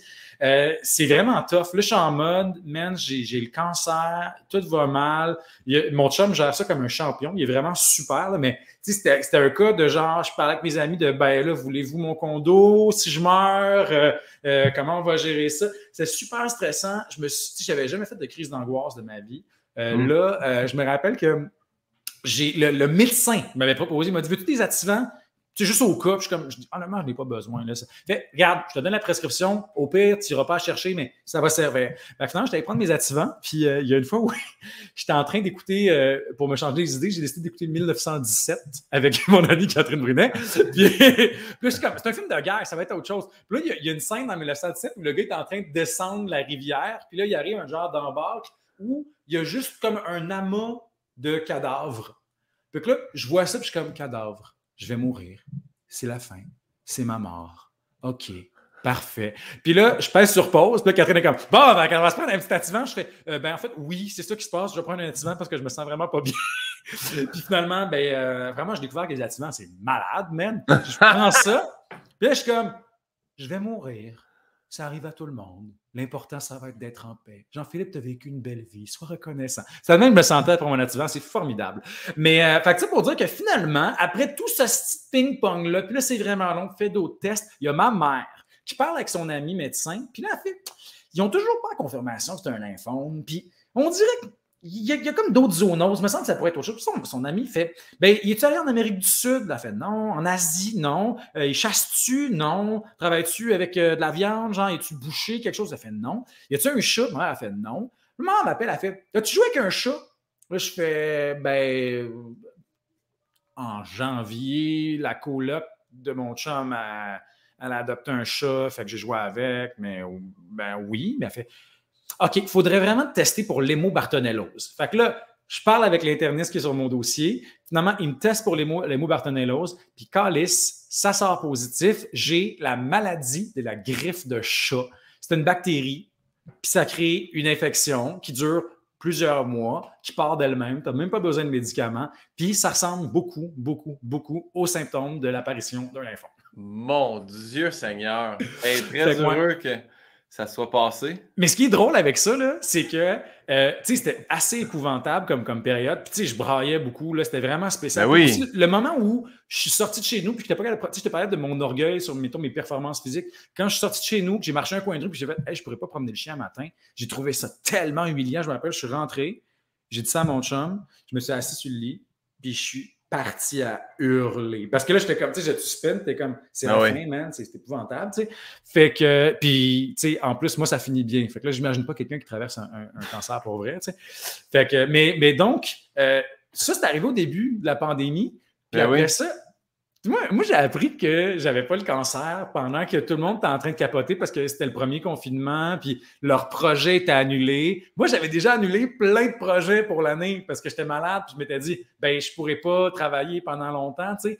Fait que, alors que tout le monde capotait, moi, j'étais comme serein. Fait que mon 2020, là, j'ai pas vécu de stress. J'étais juste dans la gratitude, j'étais juste relax. J'étais comme, je vais prendre les choses telles qu'elles viennent. Après ça, tu sais, je peux pas dire que j'ai appris que je suis rendu genre un fucking Bouddha puis que ma vie est parfaite, là. Mais ça m'a vraiment appris de lâcher prise. Fait que c'est positif, finalement. Mais ça, c'est positif que t'es pas malade, asti.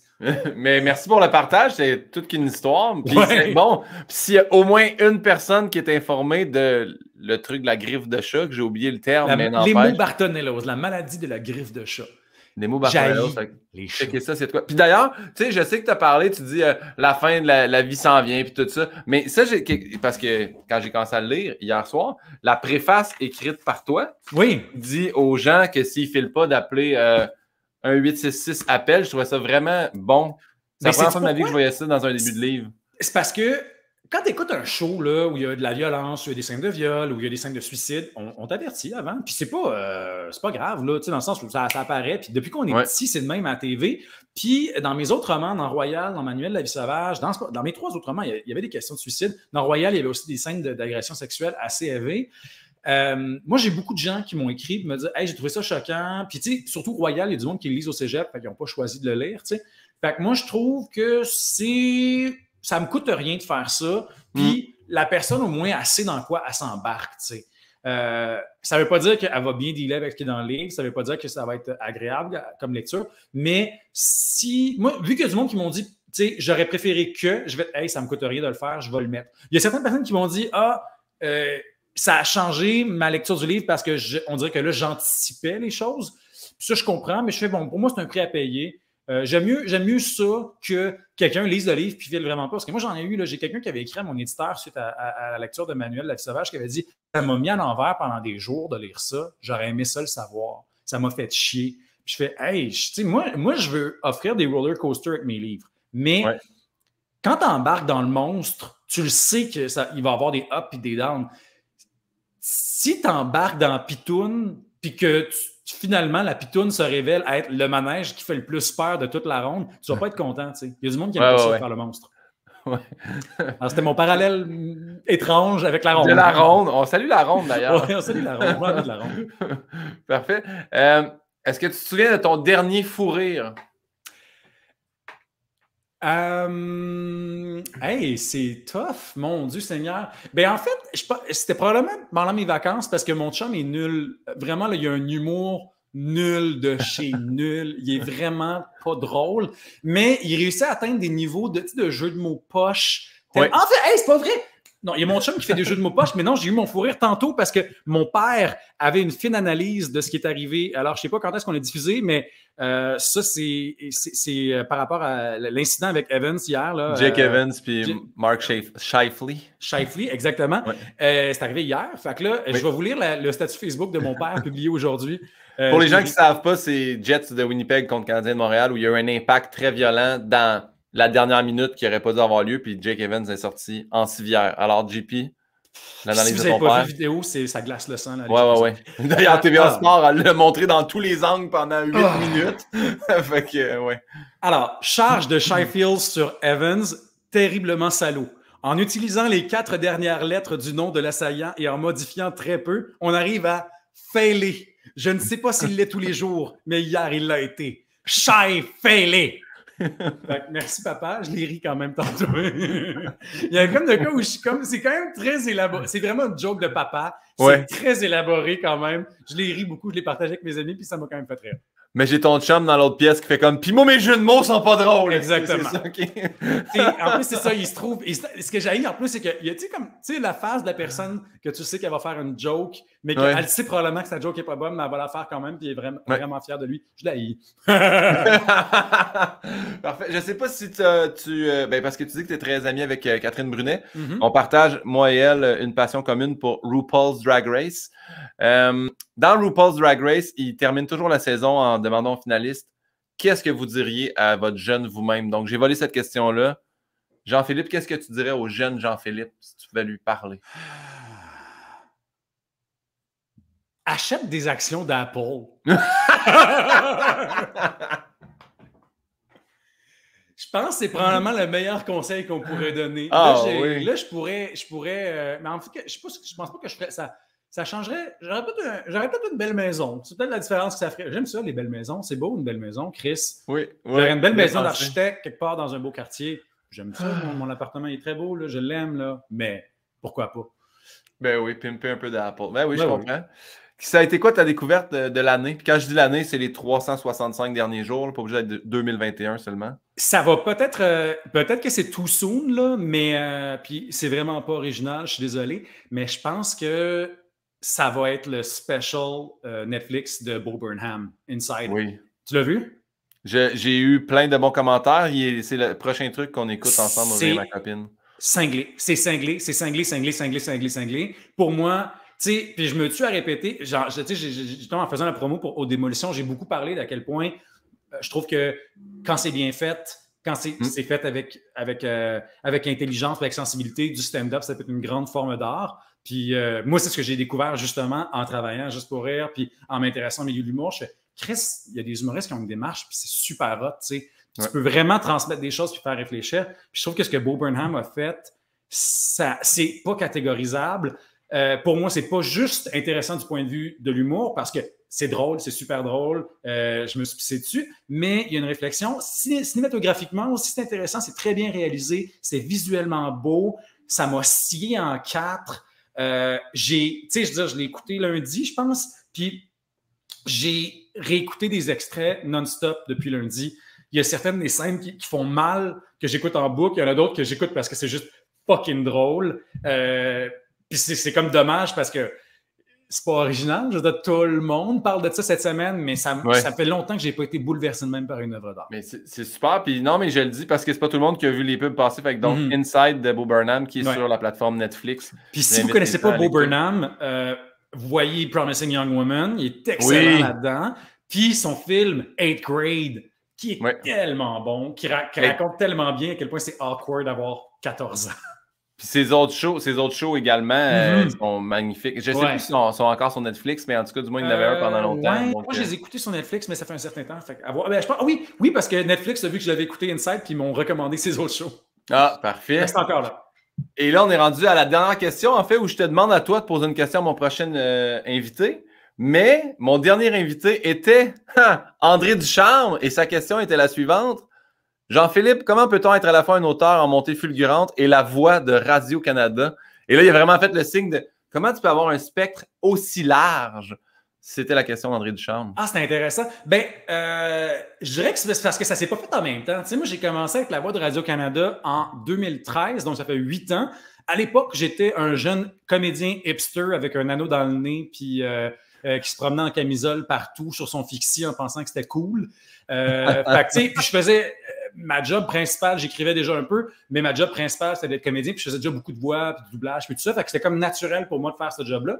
Puis, je la garde depuis tout le temps parce qu'ils veulent de moi, puis que ça se passe bien. Puis c'est pas une job non plus qui est très exigeante. Dans le fond, j'ai 1 heure de studio une fois ou 2-3 semaines. Fait que c'est pas très prenant. Fait que ça me permet de garder ça en dessin. Puis moi, je suis super content parce qu'il y a comme de quoi où je suis très chauvin, mais moi, je suis fier de travailler à Radio-Canada. J'aime Radio-Canada. Puis il y a quelque chose. Moi, je trouve ça le fun de. Même si les gens ne savent pas. Là, maintenant, les gens le savent, mais les gens ne savaient pas nécessairement que c'était moi. Mais pour moi, c'était j'avais l'impression de représenter de certaine façon l'institution. Puis j'étais fier de ça. Bravo, merci pour la réponse. Puis félicitations pour Radio-Canada. Quand il me l'a dit, j'ai fait. Il est certain? Puis après ça, j'ai googlé, j'ai fait oui. Puis en plus, là, tu l'as validé dans le podcast en faisant. Tu sais, je fais également la voix de Radio-Canada. J'ai dit, il avait raison. Puis je ne l'ai pas envoyé à l'avance, mais mon prochain invité sera Louis-José Hood. Oh mon Dieu. Quelle serait ta question pour Louis-José Hood? Ah mon Dieu. OK, j'ai beaucoup de questions pour Louis-José Hood. Vas-y, on va les voir en a. En fait, là, premièrement, je sais qu'il a lu tous mes autres livres. Fait que là, ça a l'air narcissique comme question, mais moi, j'aimerais ça que Louis-José parle de ce qu'il a senti, ce qu'il a feelé quand il a lu mon livre. Est-ce que c'est conforme parce que je pose la question à tous les humoristes? Là, moi, ça m'intéresse de savoir. Ouais. Pareil comme quand il y avait des avocats qui lisaient Royal, je voulais savoir ce qu'ils en pensaient. T'sais.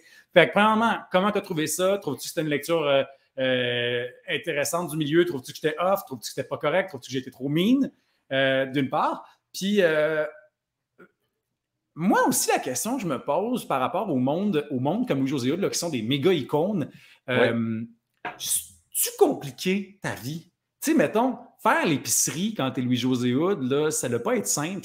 Ça rend ça compliqué? Ça te gosse-tu? Des fois, t'aurais-tu le goût de t'appeler Roger, puis de travailler dans un bureau, puis d'avoir l'anonymat? Ça te manque-tu, l'anonymat? C'est deep, hein? Mais c'est une super bonne question. Moi, je sais que c'est une question que j'avais envers lui. Je peux déjà te répondre un peu. Je ne veux pas parler à sa place, mais quand je faisais les premières parties de Phil Roy avait fait les premières parties de Louis-José Hood. Fait qu'il était comme ami avec lui. Puis une journée, on a fait « Hey, on va faire du snowboard à Saint-Sauveur. » Puis là, il me dit « Louis-José va être là. » Hey, moi, la grande... Louis-José, en plus, on va... Même Chairlift et tout ça. Puis il dit « Tu vas voir, tu sais, il dit Louis-Joe, il va arriver dans son camion. Il va mettre son casque, ses lunettes, son foulard, il va débarquer, puis on va faire du snow ensemble, mais personne ne va savoir que Louis-José, c'est pente. Là. Ah, c'est ça, parce qu'il faut prendre des trucs, là. Puis moi, il m'avait compté, j'ai dit, c'est fou quand même, tu sais, que tu dois mettre ton casque, puis il dit, hey, non seulement ça, il dit, quand c'est des places où c'est une gondole, je parle pas. Parce que j'ai quand même une voix que, tu sais, il m'a dit, moi, ça m'est arrivé, là, faire comme, le monde, ça. Tu l'as Louis-José Hood? Puis là, il fait comme. Ouais, non, c'est fait que, ouais, pour ça, je sais. Mais l'épicerie, très bonne question. Oui, ben, tu sais, l'épicerie au sens large, tu sais, faire des activités, aller dans la salle d'attente chez le médecin, là, c'est un peu. Tu sais, je me rappelle plus c'est qui m'avait dit qu'il avait eu Élise Guilbeault comme prof à l'école de théâtre, puis qu'elle avait raconté une fois dans un cours qu'elle était mal à l'aise parce qu'elle était allée à l'urgence, tu sais, puis il avait fini par la faire passer rapidement parce que ça semait un peu le chaos dans la salle d'attente. Oui. Il y avait Élise Guilbeault qui attendait. C'était moins compliqué de la faire passer devant le monde plus urgent pour ramener la paix sociale. Oui, exactement. En plus, c'est une chance sur deux qui était dans l'émission de télé qui jouait dans la télé d'urgence, probablement. Ben, Jean-Philippe, c'était tout pour le podcast. Merci infiniment. C'était tellement fun, man! Ben, t'es vraiment fin, j'apprécie, mais avant de te laisser partir, je demande toujours, est-ce qu'il y a des choses que tu aimerais plugger? C'est là. Tu peux plugger tout ce que tu veux, des choses à lire, à regarder, à consommer. Qu'est-ce qu'on... de mes choses ou en général? Ben, de tes choses à toi, mais si tu veux plugger en général, tu peux, mais de tes choses... De toute façon, j'ai plugué Bo Burnham. Là. Moi, ben, si vous voulez, évidemment, là, on en a parlé ben trop, là, mais lisez mon livre, lisez mes autres livres. Haute démolition, il y a Manuel de la vie sauvage, il y a Royal, yes. Il y a sport et divertissement. Puis moi, je suggère toujours acheter ça dans votre libraire indépendant de quartier ou leslibraires.ca. Sinon, Théâtre du 7, en septembre, on va présenter Manuel de la vie sauvage, donc l'adaptation théâtrale de ma pièce avec Emmanuel Lucier-Martinez, Isabeau Blanche, Maxime Mailloux, toute une belle gang d'acteurs, Stéphane Demers, Joël Paré-Beaulieu, plein de monde vraiment cool. Ça va être super le fun. Mise en scène de Jean-Simon Traversy, je pense qu'on commence le 9 septembre. Puis vérifier, les billets sont peut-être pas déjà en vente, mais ça va être en vente bientôt. Puis surtout les plugs. Sinon, on tourne ma série cet été, mais ça va être diffusé sur Série Plus l'hiver prochain. Fait que vous pouvez pas faire ça maintenant. Puis, Faux départ sur tout.tv, ça date, mais c'est une série dont je suis bien fier. Ben, merci pour ça, merci pour tout ton temps. Et je te le réoffre une dernière fois sur un plateau d'argent. La Presse Plus ou Le Devoir? La Presse Plus, Patrick Lagacé, Marc Cassivi, Hugo Dumas, Nathalie Collard, Annabelle Nicou. Je vous aime. Bien joué. Hey, merci infiniment. Je te dis à la prochaine. Ciao! Salut, man!